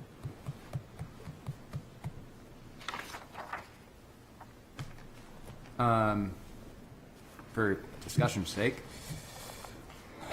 I'll vote to grant site plan approval with the following conditions: 2.1 through 2.5. No, 2.8. 2.8, apologize. Then there's 2.6 and 7 too. It actually should just be through Oh. 2.10. Oh yeah, that's misnumbered, Yeah. isn't it? Yeah, I was a little bit confused. So, for those listening, I vote to grant the site plan approval with following conditions 2.1 through 2.10, in addition to a new condition stipulating the addition of a minimum of 3 additional on-site parking spaces. You don't have to ask us a question, that you can propose that. Someone's going to wordsmith that to be more formal, but I think it was pretty clearly stated by the applicant, so therefore we can listen to it again and find the common ground there.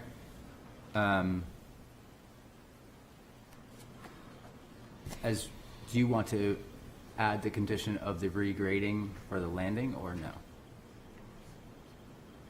With the addition of a condition that will adequately regrade the entry and exit to the site,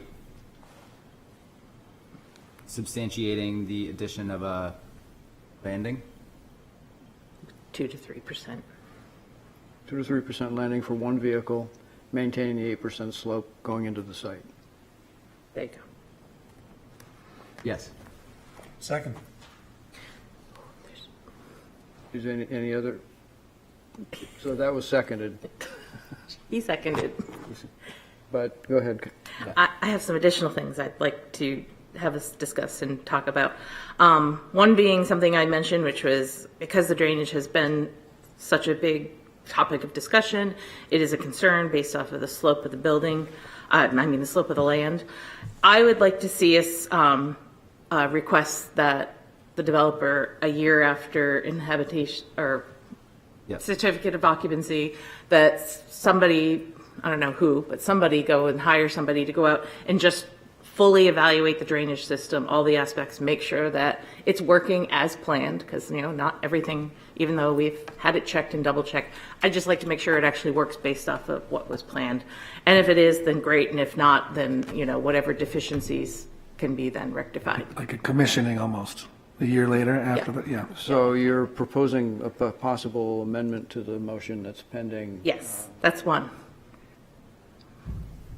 Should I keep Sure. going my other Sure. ones?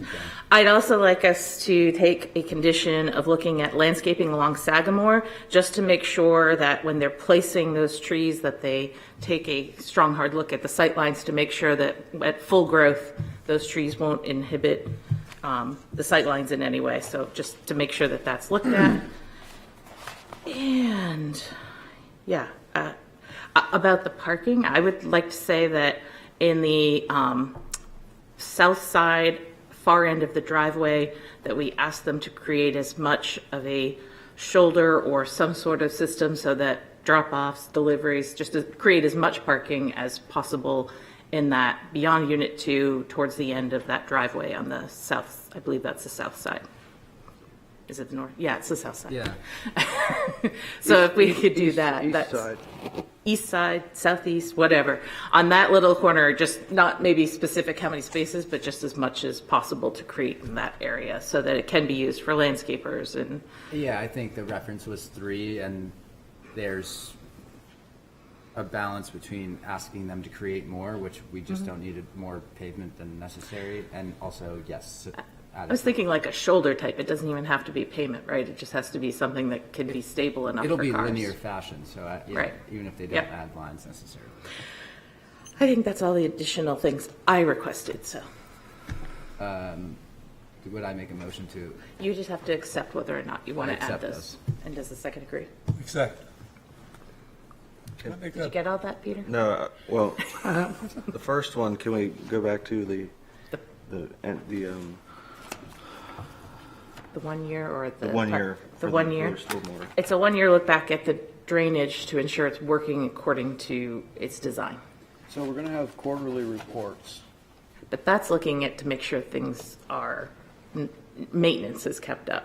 I want somebody to come in and say, this was designed to take care of this, and it is working. Most Does that typically, make you sense? would find that when it's typically worded when the developer hands over the HOA to the owners of the new homes. In the scenario that it's proving the thesis, I would agree that time is the better factor. So, yes, I think a year would be appropriate because that's also what the state regulation suggests thereafter. So To make sure we something want to actually do that, functions. yes. Can we maybe modify 2 point, well, it's, I guess it's 2.9, where we have this written report, or engineer's written report that certifies with a stamp, after the stormwater is constructed. We'll meet design report performance, but then Well, but also, and we'll also provide a 1 year, That is a cleaner way to say that. Yep. Yep. add a year after occupancy, Correct. after construction to this 2.6. Yes. I think all of that's 2.9. happening already, but I don't think there's any harm in putting it in. But I think what we heard from the applicant was that was already. Well, I know they talked about the happen. maintenance, but I'm just talking about the actual function. I want to make sure it works the way it's designed to Okay, work. but usually you do that because of the concern it might not be functioning. So if it's not functioning, it's usually a bond requirement that would cover, Right, but that's right at the end. But then we have a year of weather. well, but this would be something different, which, so I'm just, You would have if it is a separate- board concern, what happens if the report says it's not working? Then I think deficiencies have to be corrected. Right? And the developer may be gone. So without a bond in place, Right. so if it's a concern, I Because think, this condition is, they have to do this and certify that it's constructed correctly prior to release of the bond. So they'll do this and certify it, and then they can get the bond release. And at that point, we wouldn't have any We leverage. wouldn't have any leverage, right? I mean, I'm not, your concern is a valid one. Is it working? I'm just trying to be creative. I want to make sure that we don't, a year down the road, don't then have everybody saying, well, it's not working the way it was supposed to, and why isn't it? So I wanted to be able to have some sort of, is there a way that we could have conditions that release certificate of occupancy, but then maintain the bond longer so that we could do that and split that up? Is that possible? Have we done that before? We have, when there are outstanding conditions, like for reports, we've maybe held just a small cash bond, but I don't know how, I guess we'd get Public Works to determine how much that would be. I know I'm If we making this had- complicated, right. aren't I? But I just don't want to approve it and then have something go wrong. I'm trying to ensure that, I mean, I like taking for face value that they've designed something, but we keep talking about over-engineering and a lot of specifics to this design that I just want to ensure it actually works according to the plan. It's got to be constructed appropriately, which that's already. That's one of the already in conditions. there, but does it then It has work? to be maintained, and then is it working? Where the design assumption's correct. So, you Exactly. Because I know you guys have to take certain, Yep. yeah, that's my concern. Because So- then they'll also have the annual reporting. Right, right. They'll have everyone reporting that it's being maintained. So if the board supports the idea of that, checking the 1 year, then I think there'd have to be a additional provision for a bond and an amount to be approved by Public Works. Public Works. Attached to it, that would be released if everything's functioning after a year. I'm good with that, but I'll have the rest of But I don't know how folks feel Weigh in. about that. That's satisfactory, in my opinion. To have that bond outstanding for a year does cost people money. And most of the time when people are getting charged money, they want to get that money back. And so I think they're going to make sure that thing works a year later. So I would agree with that. Okay. Come at it from a different angle, but yeah. That's why I'm here. Paul, questions? What do you think? Have we done that before? I know we've done before, we've taken 1 year, 2 years down the road to look at like, one I can remember is a conditional use for parking, right? We said, okay, is the parking scenario working or is it not working? And we make them report back to us. We have had to issue 1 year parking demand studies. And so I would equate those. Granted, a parking demand study does not require a bond. So Right. when it pertains to a Infrastructure. physical infrastructure component, It's different. I get it. Have we done a bond before Yeah, like this? it's required. Yeah, okay. I don't necessarily see an alternative there, Right. unless you. Well, I'd like us to be able to take the concerns that we've heard and try to make sure that we don't just walk away from this right away after it's built. That's, Yeah, I mean, if you were a competing argument, you may say that they have a master insurance policy that's going to cover that, and if it does not operate properly, then that master insurance would have to cover it, potentially. I don't know about that. Okay. I also don't want to discount the fact that this has been through TAC, who speaks directly to the efficacy of all of these systems in a I much get higher it. level of detail than we do. And we take their recommendations, but I mean, seems like a unique ask, but I think it's a unique situation. And a unique. Could I jump in here? Yeah. So my head's all over the place on this one. But to the specific conversation at hand, this is kind of a sidebar comment to the chair. I think we need to have a meeting with TAC to, especially again with some new members. I'm relatively new to this. There's enough new people on the board that we should really understand what TAC's doing, what their capabilities are. I love that we have TAC. It's a huge advantage to the city. But if you look at that group, how many of those people are really adept at designing stormwater systems? We have the school board chair, the school board superintendents on that board. So, I fully trust Peter, both Peters who sit on that board, and their opinions on it. But I'm also cognizant of, as one of the members of the public said, that the third-party reviewer ran up to the microphone to say, I didn't design this thing, and that may have been a detail of just fact, like, hey, I don't want to be, that's not the thing I designed. I was a third-party reviewer.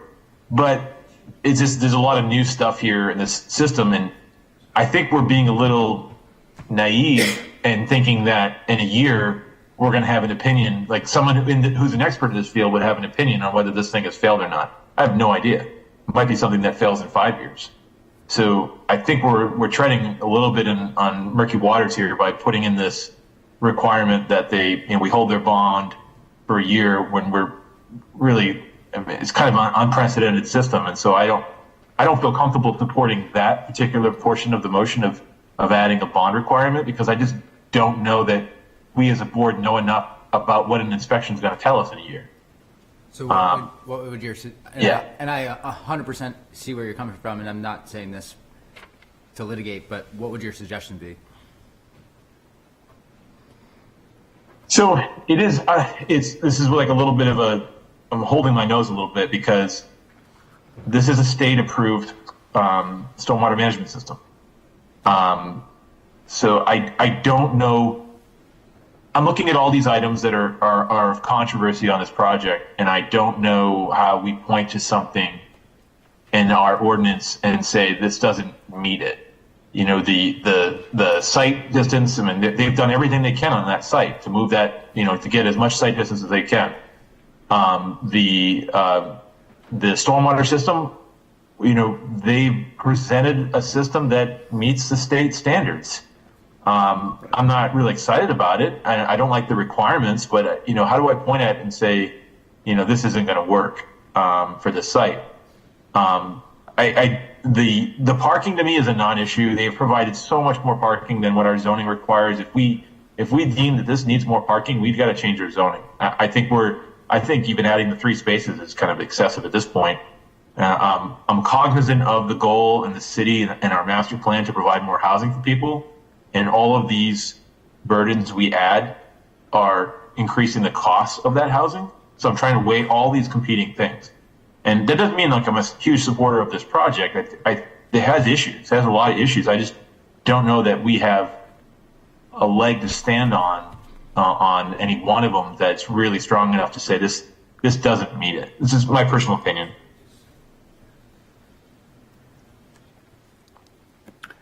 Tony, with respect to the state approval, we do have the ability and the authority to exceed state requirements. I'm not suggesting we do that.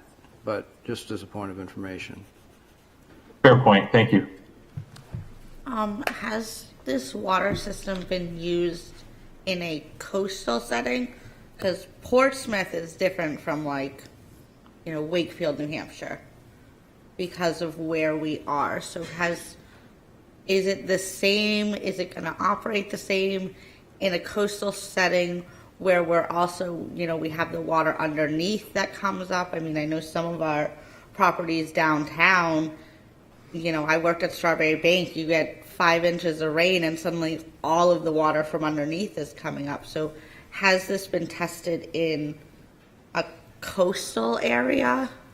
Or, I just don't know enough about We this. will have other properties, not this one, where that is going to be an issue to consider. And this site, given its elevation and the ledge that it's sitting on, Okay. it's not a concern It's on here. the water table. But good point for the city generally to keep in mind. Okay. Can I get a point of clarity on condition 2.1?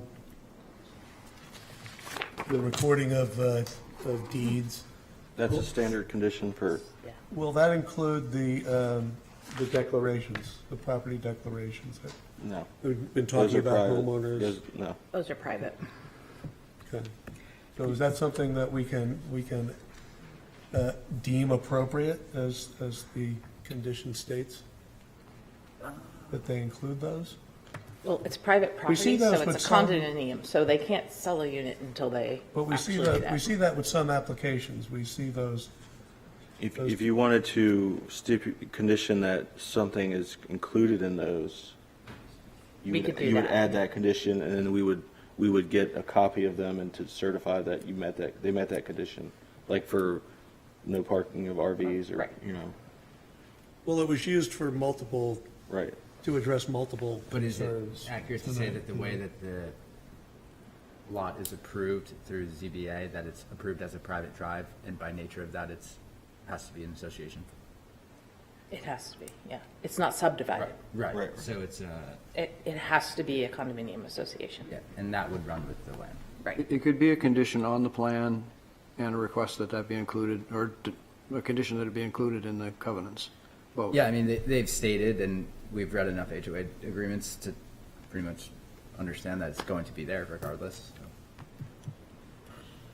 I'm satisfied with that. But if you want it specifically, you have to add that as a condition. Otherwise, it sounded like the applicant was going to do it, but they may or may not. Something to consider probably going forward is that if it is anticipated that this private drive, that it is going to be a homeowners association, that those property declarations be part of the application. Sometimes they Submitted are to if the board. it's over 6 or 9 units in the state of New Hampshire. They have to be, the bylaws have to be. But for this project, I'm satisfied with. Oh, it has to go to the What's AG's been- office. Without an Yeah, initial but those are condition. usually done much after this phase.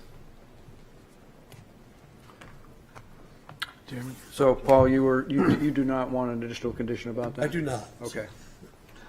I find us in the place I don't like it when we get to is where we're questioning subject matter experts on systems that we are not subject matter experts on. And we have a licensed engineer stamping a system who has liability for that system, actually. The property owners do as well. And I don't think we're qualified to question the fact that we have an approved system, whether it's used extensively throughout the city or not. We have an approved system that's being proposed by a licensed engineer taking ownership of the design. And I leave it at that, to be honest with you. That's good enough for me. It's supposed to check the boxes that it will work. There are things in place for inspection and documentation to, inspect it in multiple ways. They want it to work just as much as we want it to work. Completely valid points. Yeah. And there are assumptions that go into every design process. Yeah. And I think to Councilor Moreau's point we discussed earlier, she's concerned were those design assumptions correct? You know, getting through an approval process is one thing. Actually seeing if something works after it's built can be different. So I'm not questioning that we need a new design, and I'm not questioning anything about that part of it, actually, but just generally speaking, if we have something stamped, I'm with you. We don't need a new one. That's what peer review is for. It was checked. But the question, it's a tough site, as I said. You know, there's some unusual circumstances here. It's very ledgy. It's very steep in certain areas. We've got a lot of residential property downslope. Will things be working after a year? I don't, or whatever the time period. The other thing, to Tony's point, that I was thinking when he was speaking, we could continue it for another meeting to talk to TAC, or to talk to whoever we need to talk to. Is a year a correct time period, or would TAC say, you're nuts, you don't need to do that? That's another option that we could do. So it's up. I'll let Tony speak for himself, but I believe he was suggesting that we have a need to get clarity on TAC in general, not specific to this project. Is that true, Tony? I heard in general too. Okay. Yeah, it was in general, but the chair raises a good point.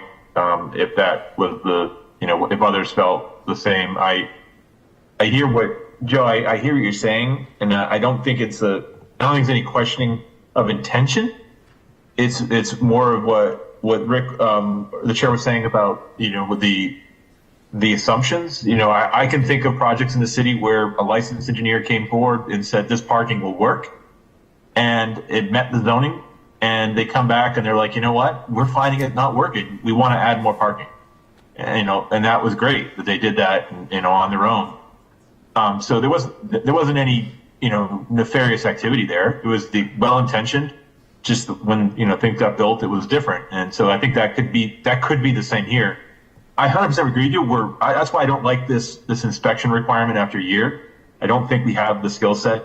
I don't have the skill set to know that it's going to do anything it's going to accomplish what we're trying to accomplish. Make sure it's working. I'd want to know before we have that specific provision. I'd want to talk to an expert to say, will we know something in a year? Well, the expert we have on this particular matter is Altus, right? They were the third party. Mm-hmm. Well, because it was my motion and because we need to make progress here. I agree with Tony's point. I agree with Joe's point.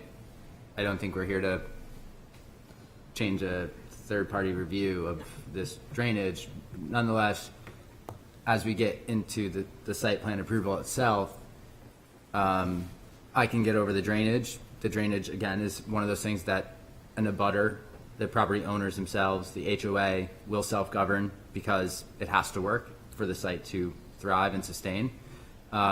Where the site plan may be questioned and that we can segue to is really the public safety component of the access and the sight line. And so your condition speaks to that, and I'm wondering how at peace you would take that condition moving forward, because that's one thing that we cannot change down the road.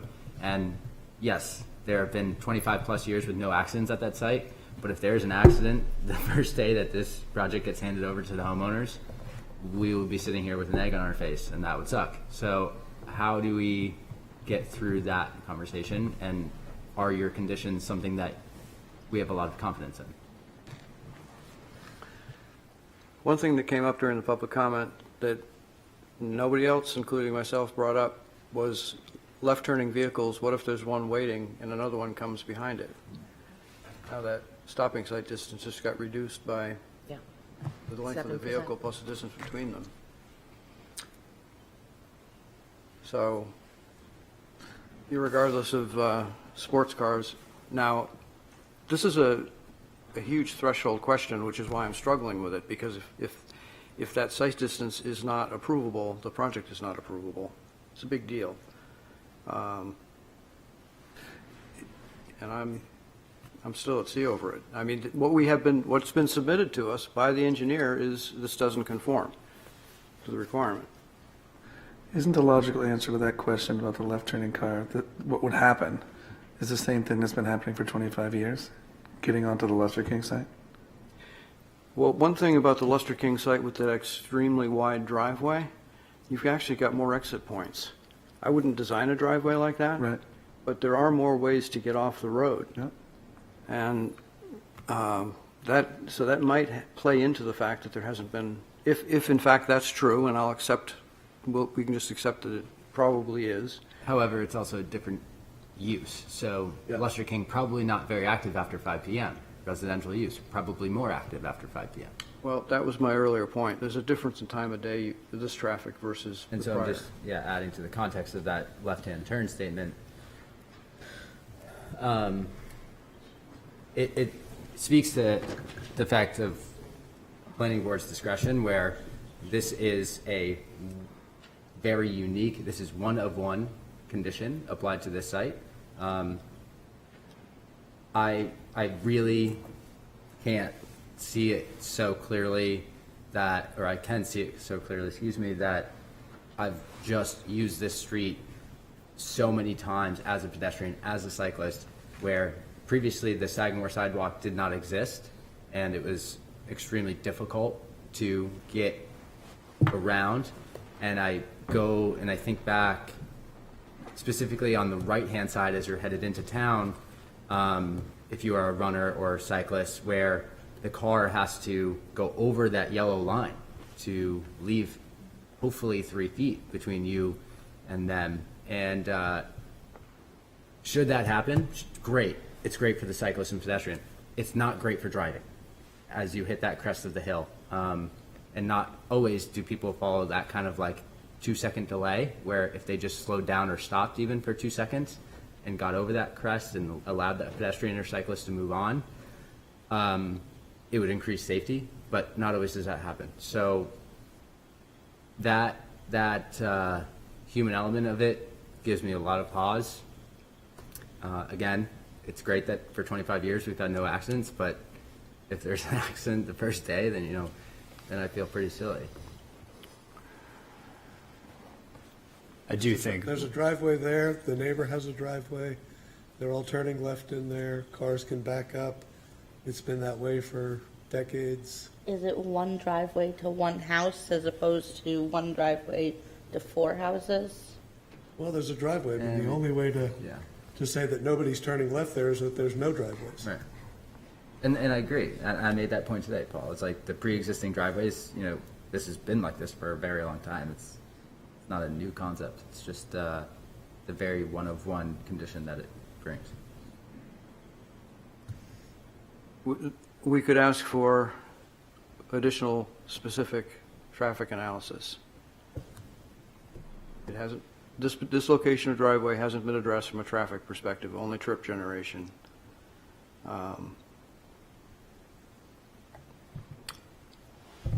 But if you guys are comfortable with it, on balance. I think we're working under the assumption that just because traffic accidents haven't happened for 25 years, that they're not going to is old. I wouldn't feel overly comfortable approving it based on that assumption.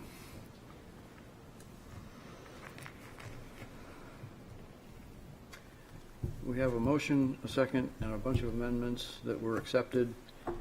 We've had some discussion. Does the board want to break? No, Okay. because we have Tony on Zoom. He can stay on Zoom. I'll support a break or not. It doesn't matter. Maybe that was my own personal preference. Do we have enough information to make a decision tonight? I just wanted to make one more statement. I'm just on the city's website. Just a reminder of the makeup of TAC. We have a transportation engineer on TAC. We have Dave DeFossis on TAC. We have the assistant city engineer on TAC. I just wanted to clarify. I mean, there was a question of the knowledge of, or there was just a question of the makeup of TAC earlier, or a statement about it, and I'm confident with the city's transportation engineer. He's very familiar with this. He was on site today. I'm very confident with his opinion. as well as Dave DeFossis, who was on site today. These are people that deal with these issues all day long, every single day, all day. Just a statement. I'm not trying to, yeah. I support TAC. Yeah. I have found 2 instances in the last 3 years where they missed things. Okay. It happens. Yep. Yes, Beth. I have a question/comment. What if, it seems like we have a lot of questions about a few different things. Could we submit our questions back to TAC for a report back to us as to whether or not they're valid concerns? Possibly they would help, they wouldn't help. You know, about the traffic engineer, just so we have in writing from them summarizing some answers to a lot of these questions that we have in our additional stipulations. What is the thought? I've in my now going on 13 years on this board, we've never done it before, but it doesn't mean, I don't think, it's not that we couldn't do that, right? Well, we could certainly do it. I thought there might have been more, based on my personal request and our discussion last 2 months ago, I guess. I thought there would be more analysis of the traffic issue, because that to me, as I said, is the threshold issue for me. And with enough, it's not my job to analyze this thing from a consultant's perspective, and I'm not going to do that. But I know enough to know that I'm concerned about it. And so if I'd support the idea of it going to TAC with our concerns enumerated. And the additional things that we want to add to it, clearly, you know, conditions that they've already been part of creating. So it would be nice to at least get their input and whether or not they would back up some of these additional conditions we are thinking about. And I thought we could just postpone it to get their report before we finalize this. I don't think we'd. I want to just make sure that that's fair to the applicant too, because I have a question that relates to that. When did we accept this application? December 19th. Wait. Yeah, it was either November or December. Might have been November. I think it was December. Hang on, I can look in the packet. Yeah. They referenced the December tax. December 19th was when they were first. I think we've got 65 days, don't we? Right. So are we at the end of our rope is what you're trying to tell me? We don't have time for it. It was just a suggestion / question. Well, if the board, what's the consensus of the board? Would you like to ask these questions of TAC? I'm not asking for a vote on that yet. I am of the mindset that the TAC opinion has been out there. I watched it and read it. I mean, it's public and kind of part of my due diligence to get here. Going back to them, sure. I think it would probably just be a lot of reiteration of what they've previously said. Well, one question that I would ask them is whether they felt a third-party review of the traffic aspects, the site distance in particular, was advisable. Okay. And I think Eric might say no, but who knows? He hasn't been asked. Then I would follow that sentiment. But if we're leaning in that regard, I'm going to ask that we break the rules so I can talk to the applicant and ask for an extension of the review period. Do we have the ability to have that extension? With their approval. I see. And if without it, we have to make a decision. Something tells me they might want that. Rather than the alternative. So can I have a motion to? So moved. Second. Roll call. So to suspend Suspend the rules. Council Moreau, Yes. Mr. Giuliano, Yes. Mr. Simonis, Yes. Ms. Wolf, Yes. Mr. Perrier, Yes. Mr. Armita, Yes. Mr. Coviello, Yes. and Chair. Yes. All right. Would the applicant agree to an extension of the 65-day review period? Thank you, Mr. Chairman, members of the board. Before I answer that, I would respectfully ask the board not to consider sending it back to TAC. I don't think that's fair to us. I don't think the delay is fair to us, even were we to agree to it. As Mr. Simonis said, They've issued their report. Eric Eby is a traffic expert. He voted along with every single other member of TAC to approve this. He was there today. He's the gentleman who gave us the updated information that may or may not come to fruition and be approved in this city or this state, but it is a factor to be considered. And I, with due respect, think that there's a motion on the table that's been moved and seconded with amendments to it, and it doesn't seem to me to be fair to go back and ask TAC to readdress something it's already addressed with its experts. Is that a no? No, I guess I would ask you to consider my request before I answer that question.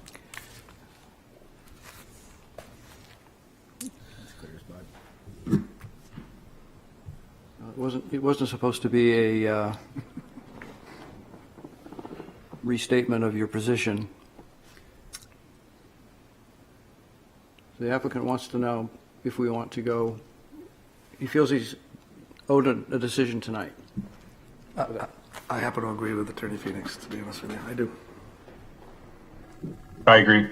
I think we need to be confident with our ability here to make a decision. I understand it's a tough decision, but we're here to make tough decisions.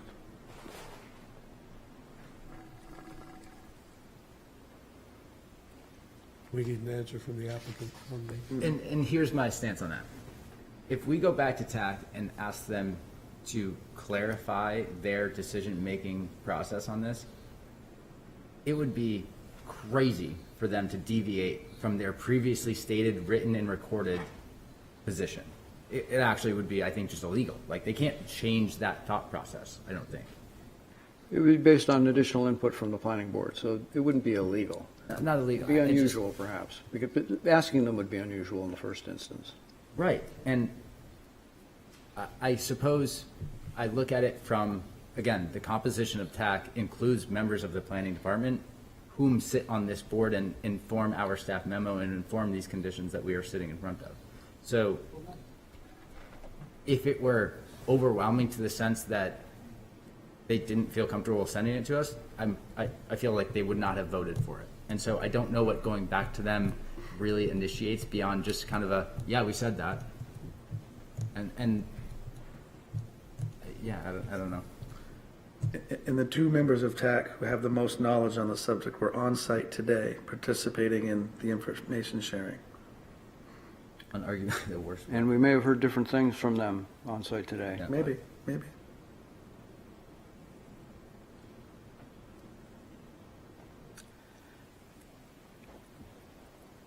What is the extension to 90 days?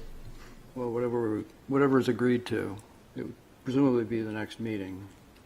To March. Yeah. That fit into when TAC meets. Well, TAC meets the first Tuesday, So it would. March 4th. Do we have to public notice that too? Not TAC Not meetings. TAC. I mean, it wouldn't be a public hearing at TAC. I see. Just be requests for report back or something. I don't think it's fair. We had an opportunity to ask questions back in December of TAC. So I'm ready to make a decision on the information we have. The kind of input that I'd be looking for would probably come from an outside engineer, which, would be an independent review. So I don't know if TAC would do it for me either. So if we want to push for a decision, we can push for a decision. Can I clarify these additional Like you two. conditions? We're going to have to make a vote. Please do. And I'm assuming the first two will be conditions precedent, so prior to issuance of a building permit. And I think we can combine your condition with about parking and Andrew's, Yes, yeah. so that the applicant will revise the plan to create as much parking as possible beyond Unit 2. Is that On the southeast side of the on the driveway. southeast side? Is that okay with you? I mean, you had I had a figure. in add there. 3 additional parking spaces. Yeah, only because it was directly stated and referenced multiple times in their proposal, or in their narrative here.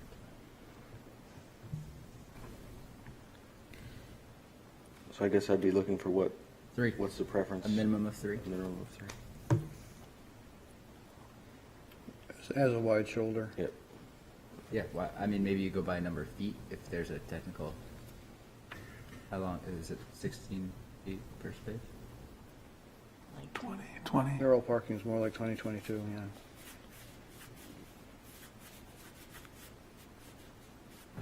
yeah. And then add a 2 to 3% landing at the end of the driveway while maintaining 8% grade Into the site. into the site. And the landings for one vehicle.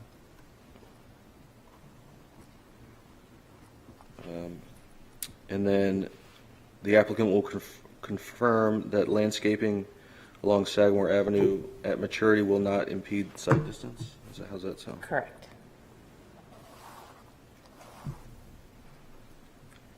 And then the last one is still being debated about the Drainage.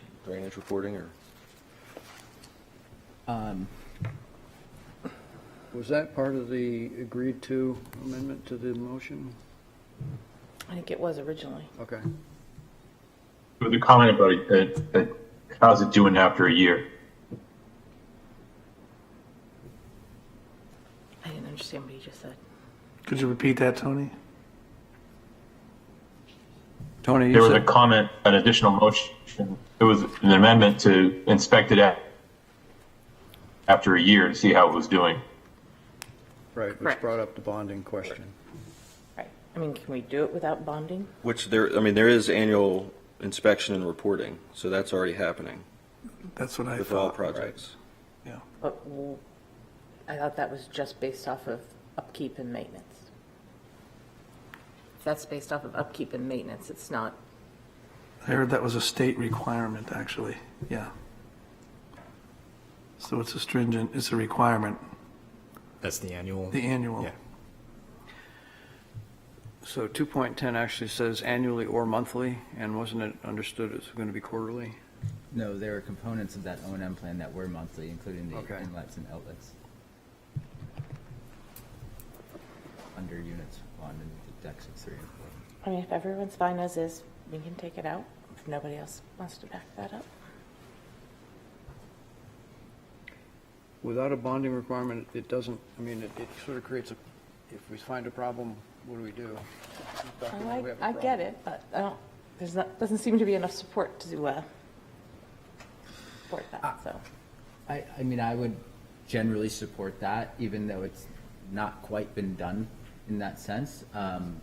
Given the fact of the overwhelming concern from direct abutters, not only within 300 feet, but direct property owners, and certainly a large quantity of them, I would feel fairly justified and sleep easier at night if that was part of it.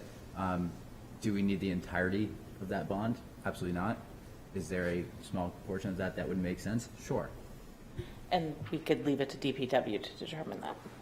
That's what we had talked about. Right. The DPW would determine what would be the appropriate amount. Sure. So maybe that's leaving it as the 1 year, which, with a bond to be established, amount to be established by DPW? It sounds So- reasonable. It sounds reasonable. Stormwater infrastructure shall be certified after 1 year. With a bond sufficient to correct any deficiencies As determined by DPW. as determined by DPW. Right. Maybe it'll be a good opportunity for everyone to get educated to see if this drainage system is really viable for the Seacoast area. Mm-hmm.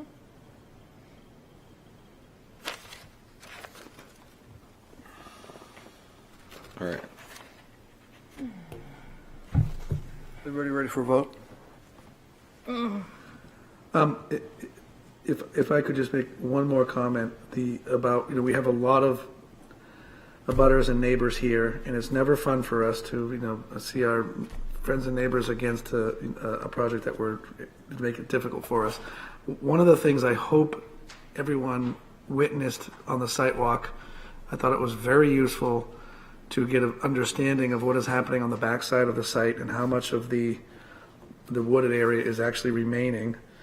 And I do think it's worth looking closer at sheet L2 for, I'm sure you can go online and see it if you're in a butter, just to see how amazingly dense actually the plantings are going to be when they're mature. It's going to address the concerns about the loss of the trees for the development and the density and the views back and forth. It's going to be very thick with the trees they've selected, and they're evergreen trees, and they're 60 feet, 30 feet, they're big. So I do hope that the people who are on site today feel some comfort, some additional comfort. These are difficult decisions for us. That's all. Yep. Any other discussion, comment? We have a motion, second, an amendment, and a second. This has been accepted by the original motioner. Have a roll call vote. All right. For all those in favor of the motion. Council Moreau, Yes. Mr. Giuliano, Yes. Mr. Simonis, Yes. Ms. Wolf, Yes. Mr. Perrier, No. Mr. Almeida, Yes. Mr. Coviello, Yes. and Mr. Chair. No. Motion passes 6-2. Okay. Thank you. Thank you. Now we're going to take a 10-minute break. Okay. I gotta find my shoes. Where are they? They're there.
Call the meeting back to order. We have another public hearing, new business. A request of Donna J. Sullivan as owner for property at 435 Greenside Avenue, requesting a conditional use permit from section 10814 for an attached accessory dwelling unit, or AADU. This property is on Assessor's Map 261, Lot 12, and lies within the single residence or SRB district. Who is here to present this application? Good evening, Board and Chairman. I'm Ted Lavoie, owner of Blueprint Builders and the general contractor representing my client, Donna Sullivan.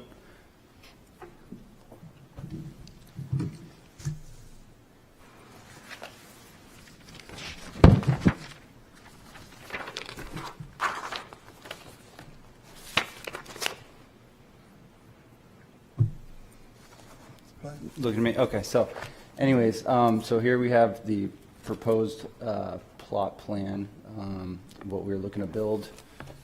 This is the, I'm not sure how this, If you hold the top, very top button out. it says on there. Right. My bad. So anyways, here's the existing cape, and here's our proposed ADU. A bit of a backstory, the owner's narrative here. So my client Donna, who's present this evening, has owned 435 Greenside Avenue since 1983.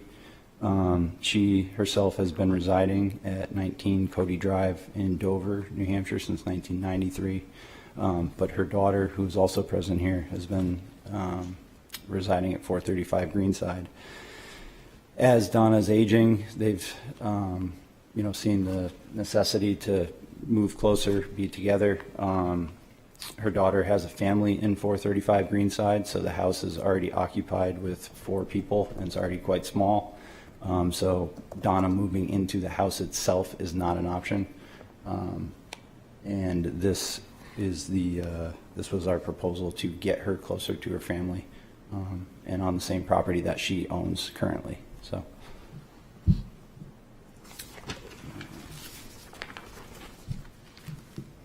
So here is the floor plan.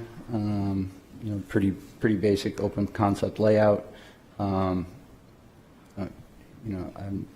not sure how much of this you guys want me to walk through as far as questions go, or if you want to just take a look. And You can stop at any point.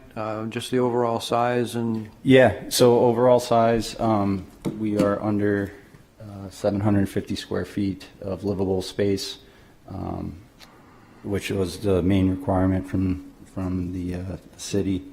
I believe it applies.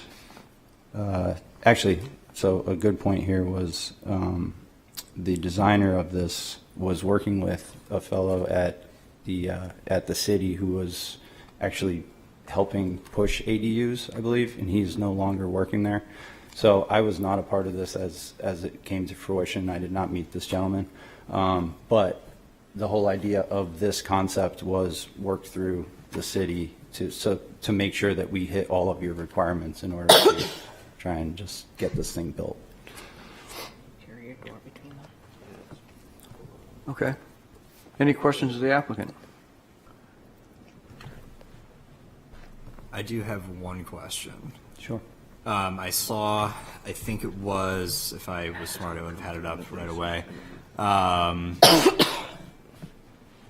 On page 348 of our packet, it says it's in compliance with section 10.814.26 of Portsmouth ordinance surrounding for dwelling units, adjacent dwelling units. That stipulates that it has to have, I think it's 1 parking space for the person living in the adjacent dwelling unit, and I think it's the house that's already there. It might just be, it might have been omitted on the plan. Is that on there, or? So as I don't have the plan in front of me, I have to see it on the screen. It's a U-shaped driveway. Yeah, as of right now, it's a U-shaped driveway in the front of the house, and then we propose. Does my pointer work on this? So The ADU entrance is going to be right here. So this will be all driveway right there. Gotcha. And you can see there's already a car parked there. But the idea is Donna will pull her car right up to here and enter the front door there. Basement's no Keep going. living space.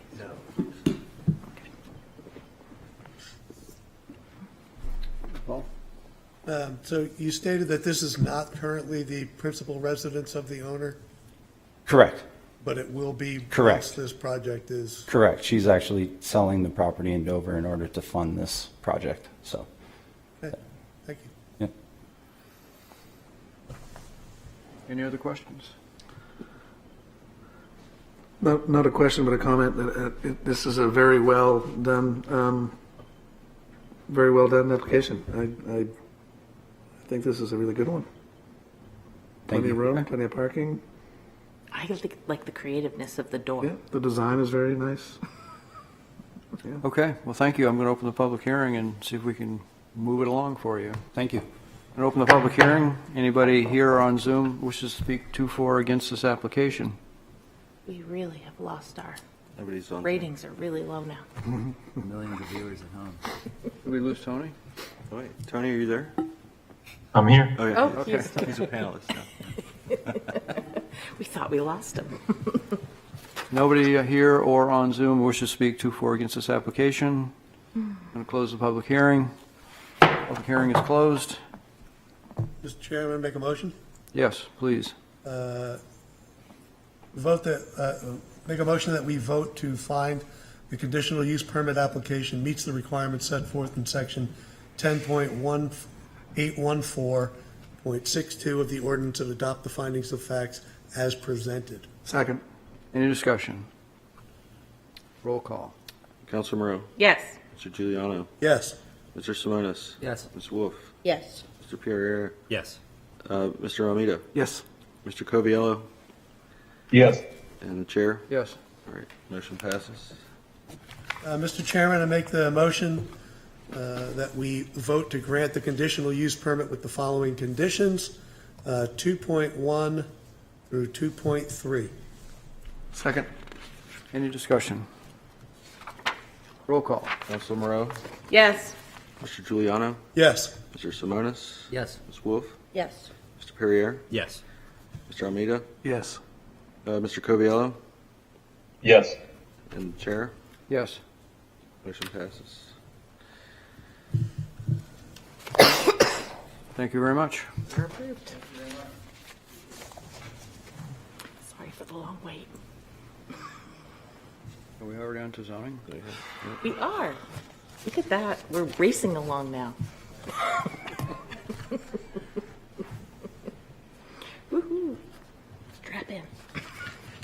I'm going to take this opportunity to say I'm going to be proposing, and I've discussed this with staff and some counselors, but not Counselor Moreau yet, because I just haven't seen her, a change in how we do zoning amendments, where the hearings would only occur at the council level. And we, the planning board, would actually review a proposed zoning amendment with a checklist to see if it conforms with the master plan, if it conforms with studies that we are aware of. Just basically check its technical aspects. And to provide. Fits within the rest of the zoning. Right. But especially like the master plan, especially we're going to be doing an update. And then providing that to the council, which I think that would be other communities do this. I researched it. It makes more sense. The statute, the reason we've been having public hearings is because the statute is really oriented around towns, not cities. And in a town, the planning board always has to have a hearing. But we're not a town. And our ordinances aren't adopted by the annual town meeting. They're adopted by the council. So it's just trying to make things fit better. But that would be a zoning amendment in and of itself, so we will talk about it in more detail. In 1 week. In 1 week. Perhaps. You would be surprised what staff and I have been working on. So, in this instance, we do have a proposed zoning ordinance that came from the council, I believe, originally? Yes. It did. It came actually from originally our mayor. We've been back and forth on the topic. We I did propose to have a public hearing, which we will do, and then see what people feel about it, but there are things to talk about. So without further ado, I'll open the public. Go ahead. I just want to mention that there was one change made at second reading at City Council this past, whatever Monday. February 3rd. February 3rd, thank you. Some Monday. I go to too many Monday meetings. And the one change was there was a lot of talk about people who have smaller yards and in the south end and how they might want to get more than one shed because there might be one to cover garbage and there might be one, for shovels or tools. So we basically took out that you could took out the up to one and just left it needs to be 1 story detached, but you can't have more than 120 square feet.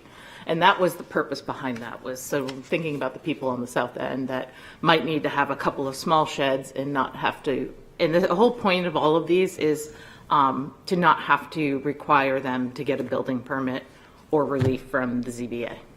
We're trying to exempt in the case of the mechanical systems that we're removing. They had 20, I think the count was 26 of those came through the ZBA and were all approved. So it seems like it's kind of crazy to force people to go if all they're going to do is get rubber stamps. So that was where the starting of all of these changes came from and where their background. So just to give that little tidbit.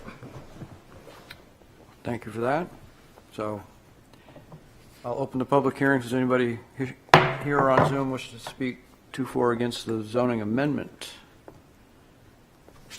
Our ratings are bad. Comes to see us anymore. Okay, I'm going to close the public hearing. If nobody says anything, raises their hand quickly, close the public hearing. So, Peter, do you want to talk about some of staff's concerns about? So one of the other reasons these amendments came forward was looking at what is exempt from having to get a building permit, and could the city exempt some of those things from zoning as well. The first item was fences. Currently, we allow a 6-foot fence on the side and rear lot lines. The proposal is to increase that to 8 feet. However, that would require a building permit. The building permit exemption is up to 7 feet. So you could have a fence up to 7 feet and not require a building permit. An 8-foot fence would require a building permit, so that could be discussed. However, it's probably hard to get a section of fence at 7 feet. They probably come in even numbers, so unless it's custom built. Need a saw. Yeah, saw. As Councilmember indicated, the mechanical units have a historical track record of always being approved at the zoning board.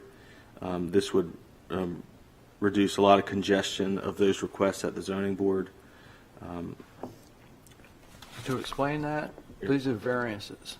Yeah. So what the ordinance currently says is you have to adhere to certain setbacks for different structures and things on a lot. What the Board of Adjustment, who can grant relief, has found repeatedly 36 times, 36, it's a winning run going there for a variance on this. If you have a provision in your ordinance where it's always being granted a variance, you shouldn't need a variance. It should be permitted. So that's the logic behind that one. The only additional logic I want to add to that, it is an opportunity for the public to speak to it in abutters, and the fact that there's such a high success rate and approval rate, to me, proves that it's actually working properly. Simplifying it is a wonderful idea, but removing the technical review of it and giving abutters an opportunity to see it, know it, and speak to it is still a very important part of that process, in my opinion. But It could be adjusted, not removed altogether. I don't know if there was a technical analysis of those variances, but. Yeah.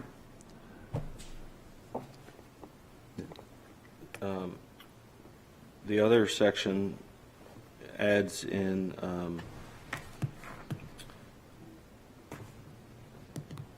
two sections under accessory uses permitted to residential uses.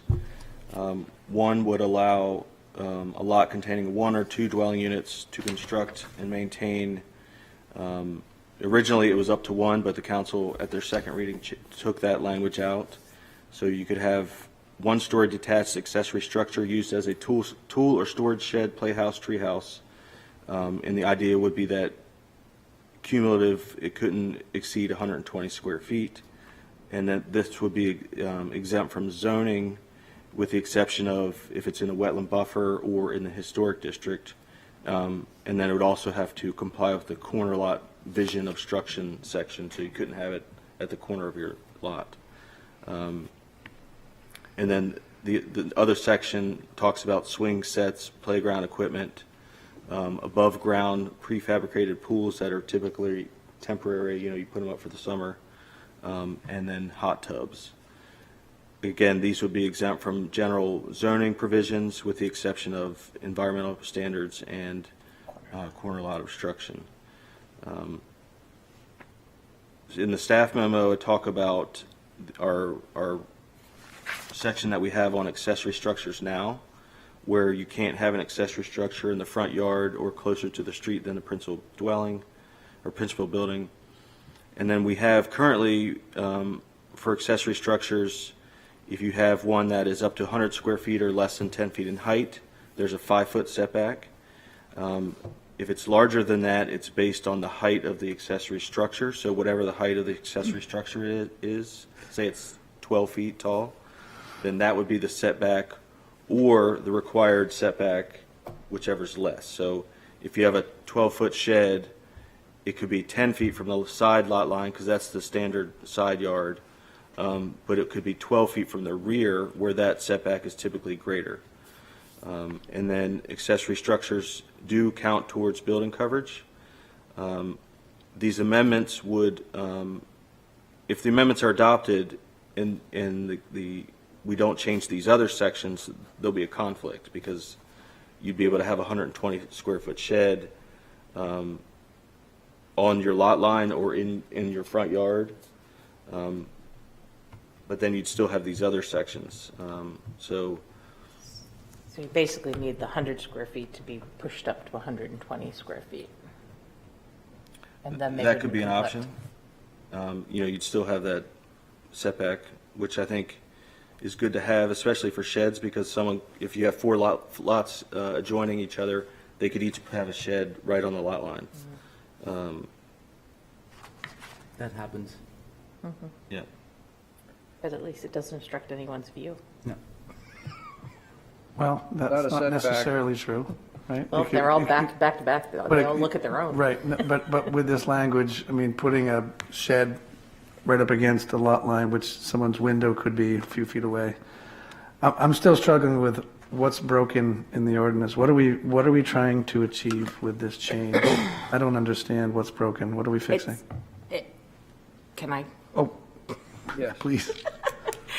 It's trying to, we talk a lot about streamlining and making there less regulations, and this was to try to deregulate certain things so that people can do certain things at their properties without having to go through a board and approvals. So it's trying to fix what's not necessarily broken, but cumbersome, and make it more streamlined. That was the mayor's point. My only question is, would the alternative be an administrative approval, or is that not applicable? That's what many of these are already. Yeah. I mean, if you want to build a shed under the current regulations, you just go to, Right, where it might not need a building permit, Yeah. we would just confirm that you meet these setbacks and that you don't exceed your building coverage, and then you can build it. That's the current process? That's currently. And the new process would eliminate that, or? It Yeah, would- yeah, they just- Essentially, yes. so there would be no tracking, from an environmental perspective, now you've got this potential proliferation of sheds of nobody keeping track of it. And does it count for drainage?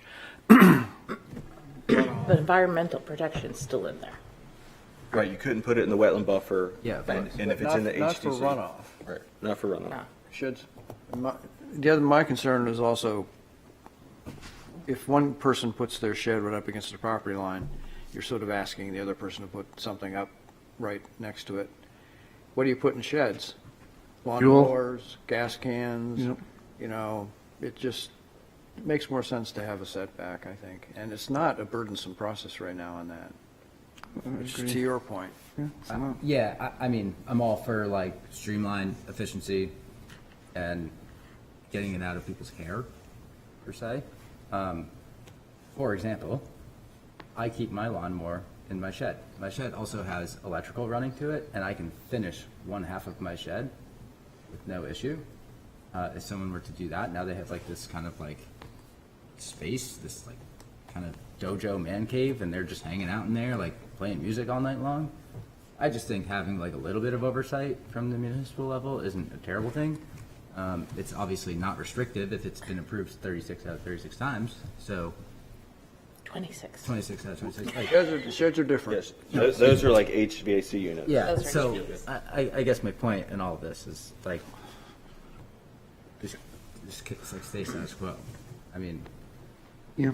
Well, one of the letters we received, I don't think even people writing letters and speaking to this understand.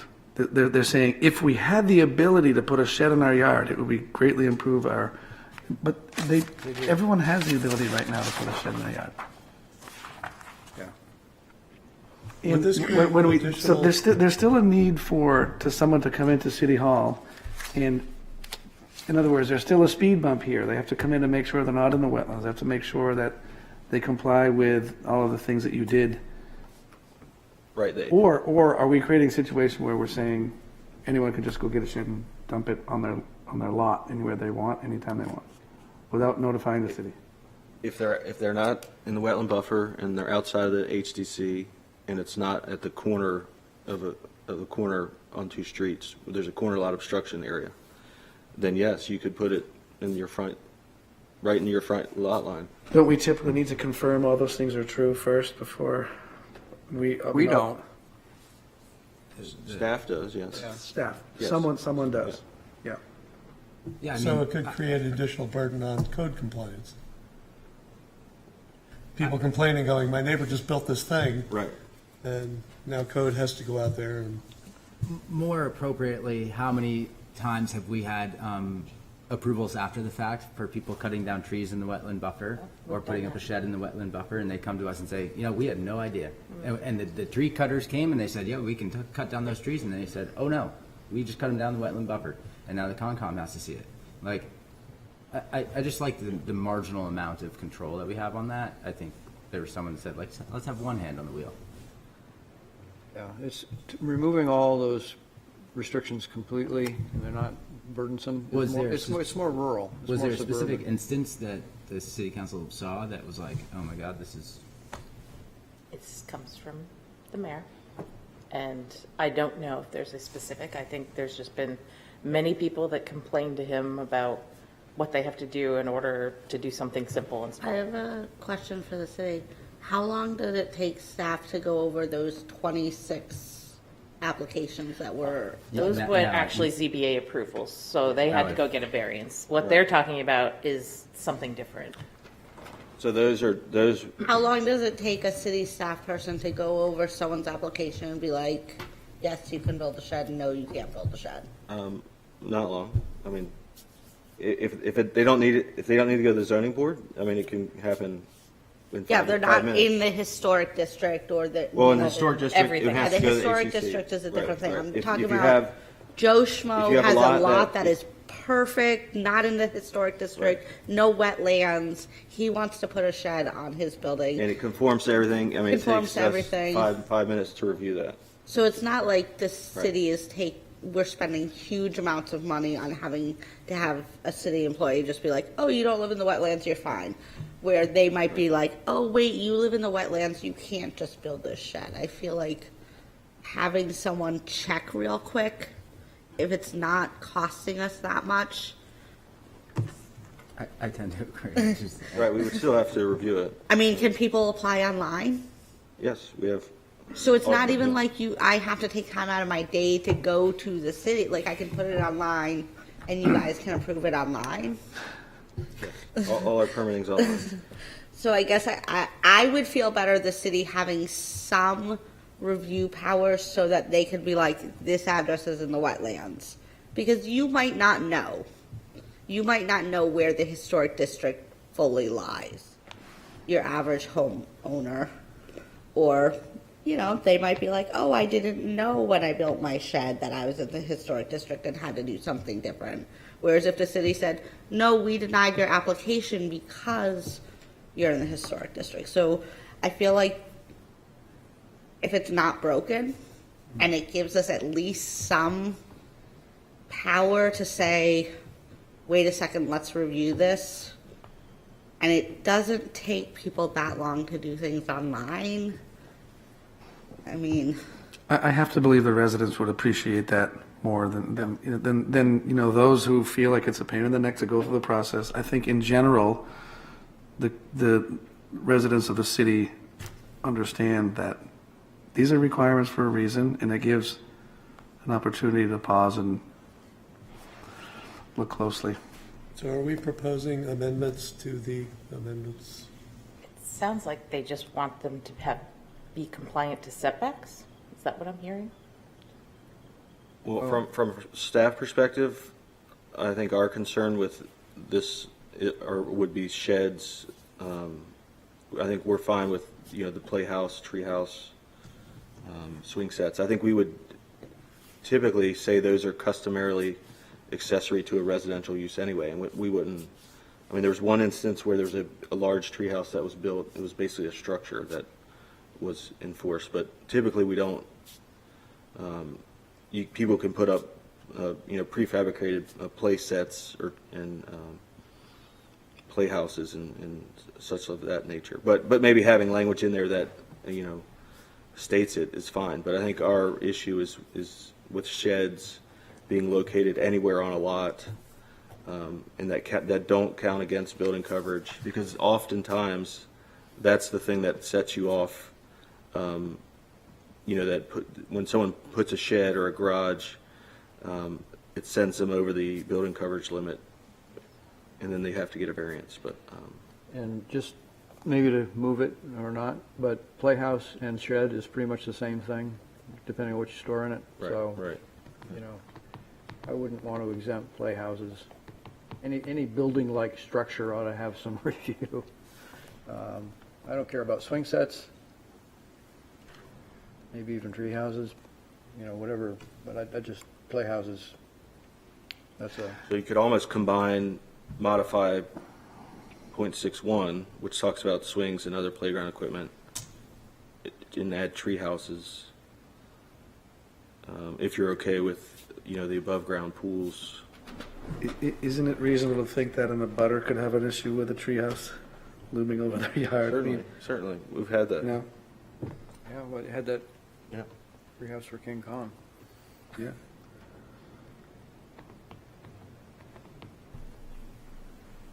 I think we are okay with the HVAC exemption. How about the rest of it? We good with 7-foot fences? This is just a recommendation to council. This isn't something we're adopting, so let's, it's getting late. Actually, we've gone past our bewitching hour. Does the board want to continue? I thought we were 10:30. For 10, we're not 10:30? I think it's 10.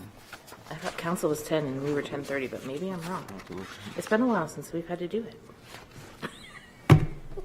Must be these new members. They're just dragging the meeting on. All the dead weight. We're usually out of here by 9. 10 p.m. Oh, wow. If the board's business continues to 10, the board shall immediately determine by a majority vote whether to remain working past 10:30. That's where I get the 10:30 from. We missed that. So I'm not going to ask for a vote if people want to continue just to get through the agenda, or do you want Let's get through it. I'll keep going? Come on. Let's just keep going. Make some decisions here. I'm writing them down. So we're 7-foot fence. Or Eight. 8 It's foot. 8 draft. It's 8. It used to be 8. It went down to But 6, 8 and we're requires going a back to building where we It used to requires a be. building permit. So it's 7. So 7 would not require a building permit. To be consistent, it would be 7, right? Right. But we're saying it's still going to require a building What do you permit, want? but What do you want, 8 or 7? I don't know. In here, it's 8. It used to be 8. I don't see any problem with 8, but Can you get a 7-foot fence, or is it at 6 or 8? I mean, when I go to the fence supply. it's usually 6 or 8. 6 They're or 8. even numbers. Yeah. The only thing to, I hate to be a stickler on all this stuff, but there's language in place for these very reasons, but I just want to bring up the fact that if you buy an 8-foot tall fence section, you mount the top of it at 8'4", 8'6". You know, it's taller than 8. You don't put it down on the grade, you elevate it up a few inches. So if we could find, and then if someone's on top of a retaining wall, we could find a situation where an abutter is putting a fence on top of a retaining wall, an 8-foot section, they're mounting it 6 inches up off the grass, and pretty soon you have a 10 or 11-foot tall wall adjacent to someone's home. I'm sorry to be so questionable on these.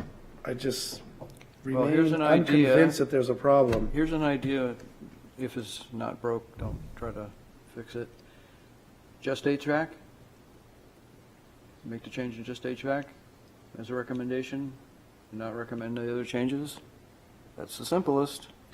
Well, I think, personally, the language would be a little more firm than that. I would recommend not making those additional changes, rather than say we don't recommend. Oh, In other words, we're I making- think getting rid of the mechanical systems just makes sense. Yeah. Yeah, the mechanical systems make sense, complete sense. I agree. The rest of it, not so much. So you guys want to leave fences at 6 feet, not change them, but you're good with getting rid of mechanical. And what about the rest of it? Support those ideas. Oh, forgot about Tony. You can turn your camera back on, Tony, so we can see you. We forget you're there. It's my data, my internet connection. We forget you're there because we can't see you. I would like to not change the other ones. It's not so much changing, it's creating. Those are brand new exceptions. Be exempting them. Uses Well, to be that's- permitted. Somebody want to make a motion to recommend the HVAC and not recommend the others? Or So moved. Sorry. Second? discussion? Go ahead. I'm torn on this. I know that these recommendations will not be sought with well, so I need you all to give me a lot of reasons as to why, so that I can bring that to the March 17th City Council meeting when we have third reading, and I have to give them. I'll be there also. Oh, good. You gonna help me? I'll join in so it's not all on you, Beth. Okay. Would be Can extremely I helpful. jump in on the fence thing? Yeah. So we have a lot of homes with really tight houses next to each other, and daylight is hugely important. And so having your neighbor put up an 8-foot fence and blocking daylight, by right, I have a problem with that. Yep. We agree. Or I agree. Which is one example of why the public needs this opportunity to Yeah. be able to have a hearing before a board.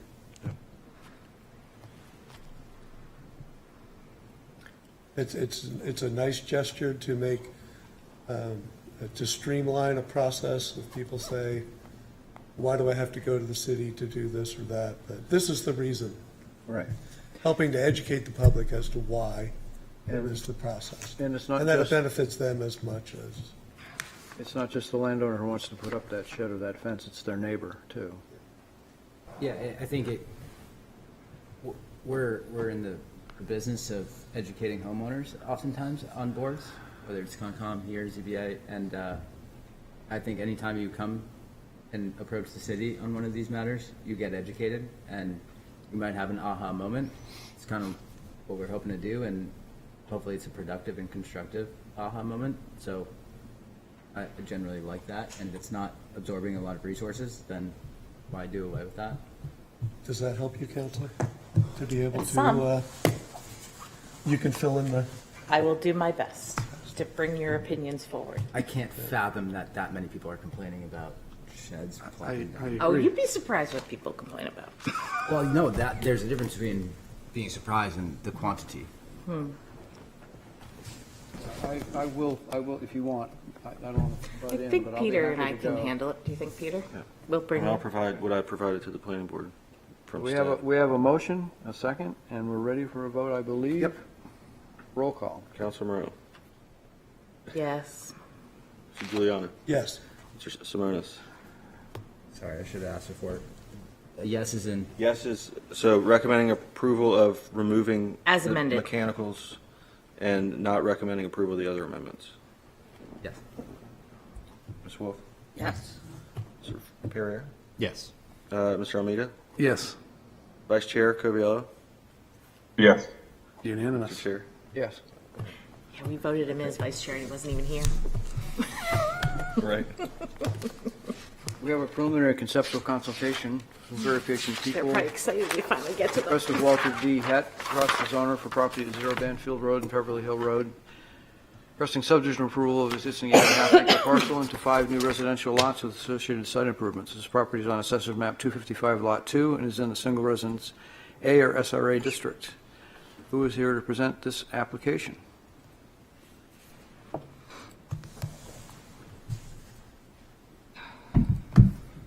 Good evening, Board Chairman. Thank you for having us. I'm John Witten. I'm a civil engineer with Haley Ward, and discuss this conceptual plan for Chinburg Development. And we also have a representative Chinburg Development Group with us tonight, too, if you have questions directly of them. Sorry, my computer went blank on me as I walked up. Again, this is just a conceptual plan review. Chinburg Development has recently put this about 8.5 acre property under purchase and sale agreement from the Walter Het Trust. It's at the corner of Beverly Hill Road and Banfield Road, and has a drainage channel and wetlands through the middle of it, and conveniently has a transmission line easement through that wetland as well. So there's really two developable parts of the property, and the applicants are proposing to do a 5-lot single-family residential split of the lot to develop 5 single-family homes and connect to an existing sewer force main along Banfield and public water along Banfield, and connect to a gravity sewer by a new force main up Beverly Hill Road, and connect to public water on Beverly Hill Road itself as well. And at this point, we're showing on the next plan, we're showing individual driveways, but they are amenable to talking about a shared driveway for lots 1 and 2, which would be on Beverly Hill Road itself, up here, and line that up with the YMCA entrance right across the street. So the development plan shows the 100-foot setback from the wetlands. I'm not proposing any impacts to that buffer area or the wetlands themselves. And with the connection of public utilities, we're not talking about any septic systems or wells. So the development can kind of be minimalized per lot. Each lot will be over an acre in size, have proper frontage, and we're here tonight to hear any opinions from the board, and for the applicant to consider as they do their due diligence through their purchase and sale agreement. So, thank you. Questions, comments? Yes, Andrew. You mentioned a combined driveway. I think I would support that, because as you have people taking a right or proceeding straight through the light heading down Beverly Hill, whichever direction, nautical direction that is. North is straight up the page. Yeah, thank you. So heading north up Beverly Hill, you have that intersection, and so somebody pulling onto Beverly Hill, making a left-hand turn going north, may create sort of a hesitation or awkward stop for people taking a right off of Marona headed north up Beverly Hill. I would also make the same comment about the Lot 3. It seems like there's a shaded shoulder on the end of that driveway. I don't know what that actually is, but nonetheless, after you proceed through that slip lane and stop sign, which is really treated as a yield 99% of the time, I also think that that's an awkward interaction of cars pulling onto Banfield headed towards the intersection, or even making a right going down Banfield. I see that as sort of a, again, hesitation, more so than like a collision point, but just like this weird distance between those two. Moreover, I have reluctance with sightlines here as well. I don't know if you heard that part of the meeting this evening, but sightlines coming south as you head towards the Market Basket intersection, lots 1 and 2, I fear would have similar issues as the YMCA does. Although that's a permanent roadway, I still have a little bit of issue with that. And then my last point is probably not for you so much as the developer. We've had previous residential and multifamily developments proposed in a very close proximity as this site. Those were turned down at the ZBA level for being very close to a, what is it, a rock refinery? The DPW site is the Pike Industries site. They're asphalt. Yeah, they make asphalt. That was an environmental concern from the residential standpoint. Notwithstanding the difference in zoning, I would still shout that out and make sure that is a considered point in a narrative. Not suggesting that that's, you know, how this would go, but it was very widely contested. Okay. Anybody else? Yes, Beth? Although I agree with Member Simonis on both the shared driveway between lots 1 and 2. I think you almost kind of have to, because there's such a awkward way to get to what is buildable on lot 2. And on lot 3, pushing that as far away from that intersection as possible, I think will be huge. The other question I had, it might be for Peter, is will the awkward line between lots 1 and 2 require a waiver from our subdivision regulations? The what line? No, because they're subdividing in not a straight perpendicular line? Or is it okay because it's perpendicular off the road and then it changes? Because I know sometimes when we have these strange dividing lines in a subdivision plan that they require waivers from our regulations because they're not, we require perpendicular lines and this goes boop, boop, boop. I don't have that plan. You don't? This is what's in our packet. Oh, sorry. They did revise. Yeah, sorry, we did revise lots 1 and 2 Oh. since then. They changed it on Oops, me. this one. Yeah, so So now it goes straight back. Oh, It's that's completely it's- different. So that's not what I was looking at. I did the same way. it's a little more uniform. Yeah, that makes more sense. I'm But looking at the one on the city website. It's the one that's advertised on the city website. Is and that's the showing update. that, and that's It's a- showing, yeah. yeah. I know.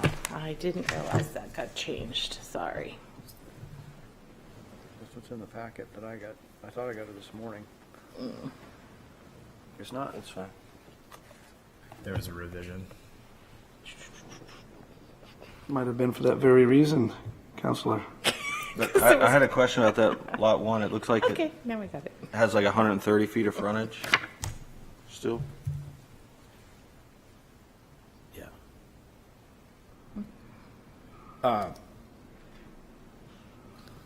Sorry, you said that the, Lot 1 looked like it has 130? less than 150 feet. That was adding L1 and L2. Okay. Well, we will So yeah, it might need to be adjusted. certainly adjust that if we need to. Where are you seeing that dimension?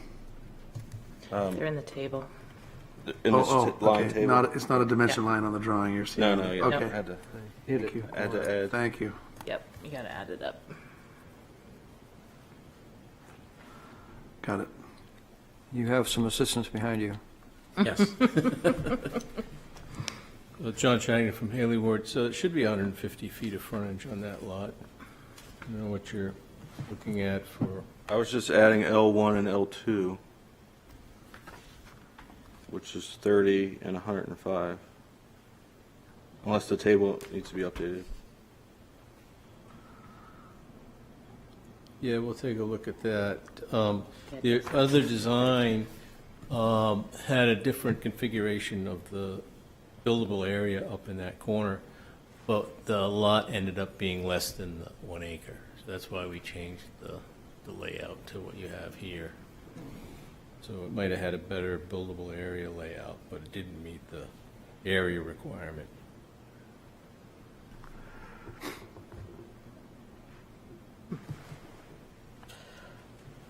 Any other thoughts from anybody? Yeah, I mean, only because we just talked about it for 2.5 hours. So lot 3, the driveway on lot 3 stares at a very large opening to that industrial building across the street, the pools building, where they get all varieties of traffic, from tractor trailers to retail traffic to anything else you want to add in there. So given the close proximity to a stop sign, a four-way intersection, and odd sightlines, I just want that to be considered. It's very different from the previous conversation, but it's just should be talked about, I guess. You do realize that Pike Industries doesn't enter from Banfield Road, right? No, the pool building. Oh, that one in the corner you're talking about. They have, it's got to be 60 plus feet of just a wide open driveway with a gravel shoulder on one side where I'm looking at Google Maps and they have trucks backed into that gravel shoulder. They do sometimes. I just don't want that to be a competing use. With the slope easement, it's going to be interesting to put a driveway in that for lot 3. That's not up to me. Who owns the pork chop out at the intersection? Not the, Yeah, the island. City property. Yeah, the city. We own a lot of little pieces of land like that. There are a lot of electrical poles, utility poles that run along Pepperley Hill too. I don't know if those will have to be relocated. We will definitely look at that. There is, there is one right in the vicinity of, right across the street from the YMCA entrance. Yeah. So if that shared driveway goes there, we'd definitely look at how that might be impacted. Seems good. Okay. Is the building envelope of lot 2 just that trapezoid? Yep. Yes. Holy smokes. Yeah. Those people are going to have like plaques galore around their property, I'm sure. Never mind. I was just going to say that it's. I'm impressed that you've been able to fit these 5 on this very unique lot with that massive utility easement going through the middle of it, literally from corner to corner. And when you look at the plan, the site plan that shows the actual houses on the lots, it's very spacious.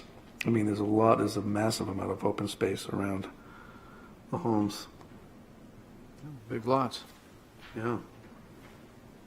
Big lots with a very small portion of buildable area. Easy stuff is gone, like we said. Yep. Yep. Okay.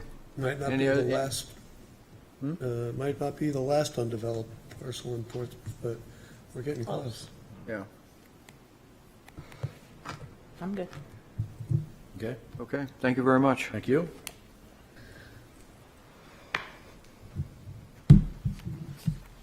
Bow Street? Yep, yeah. It is, okay. Yep. We have a request for one-year extension to the site plan approval for 99 Bow Street that was granted March 21st, 2024. It will expire next month. I'll need some motion. Is that the first request for? Yep, they're first. I make a motion we vote to grant a one-year extension to the planning board approval of the site plan to March 20th, 2026. Second. Any discussion? I have to abstain from this vote. All right. Counselor Moreau? Yes. Mr. Giuliano? Yes. Ms. Wolf? Yes. Mr. Perrier? Yes. Mr. Almeida? Yes. Mr. Coviello? Yeah. And the chair? Yes. 1 Congress Street was withdrawn. C and D I'm going to combine. We have, Vice Chair and I met recently, I don't remember when, to talk about one thing, changing our application packages right now. The new members may have noticed, and the existing members I'm sure have noticed, how we have sometimes, actually quite often, 800 to 1,000 pages of stuff. And out of that, there may be a smaller number of pages that we actually want to look at.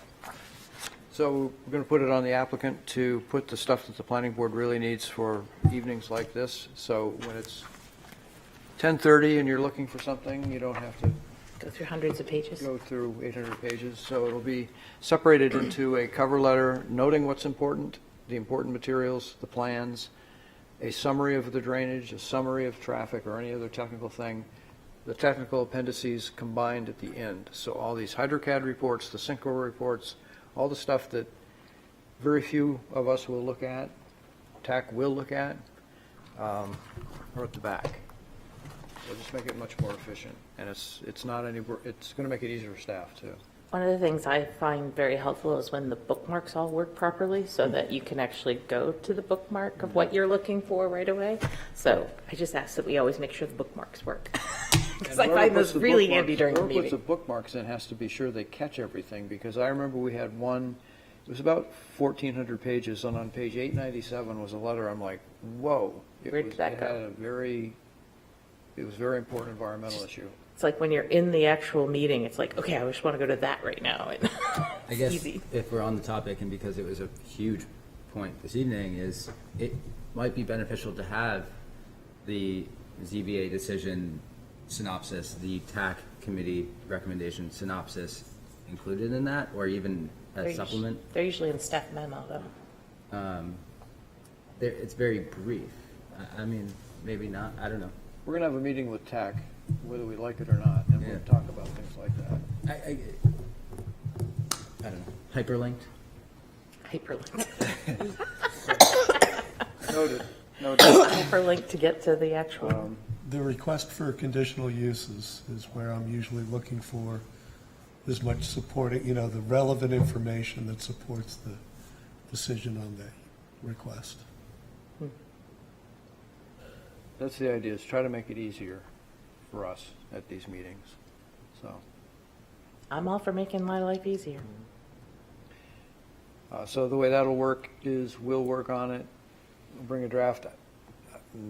I don't think that'll happen next week because we get a lot of other stuff coming in, but it'll come in, and that's just something we do as a board. We don't have to go to council or anything like that, so. I think we have a workshop next week. We have a zoning workshop. We have a Right? work session. 6, Yeah, we have a 6 meeting. o'clock next Thursday.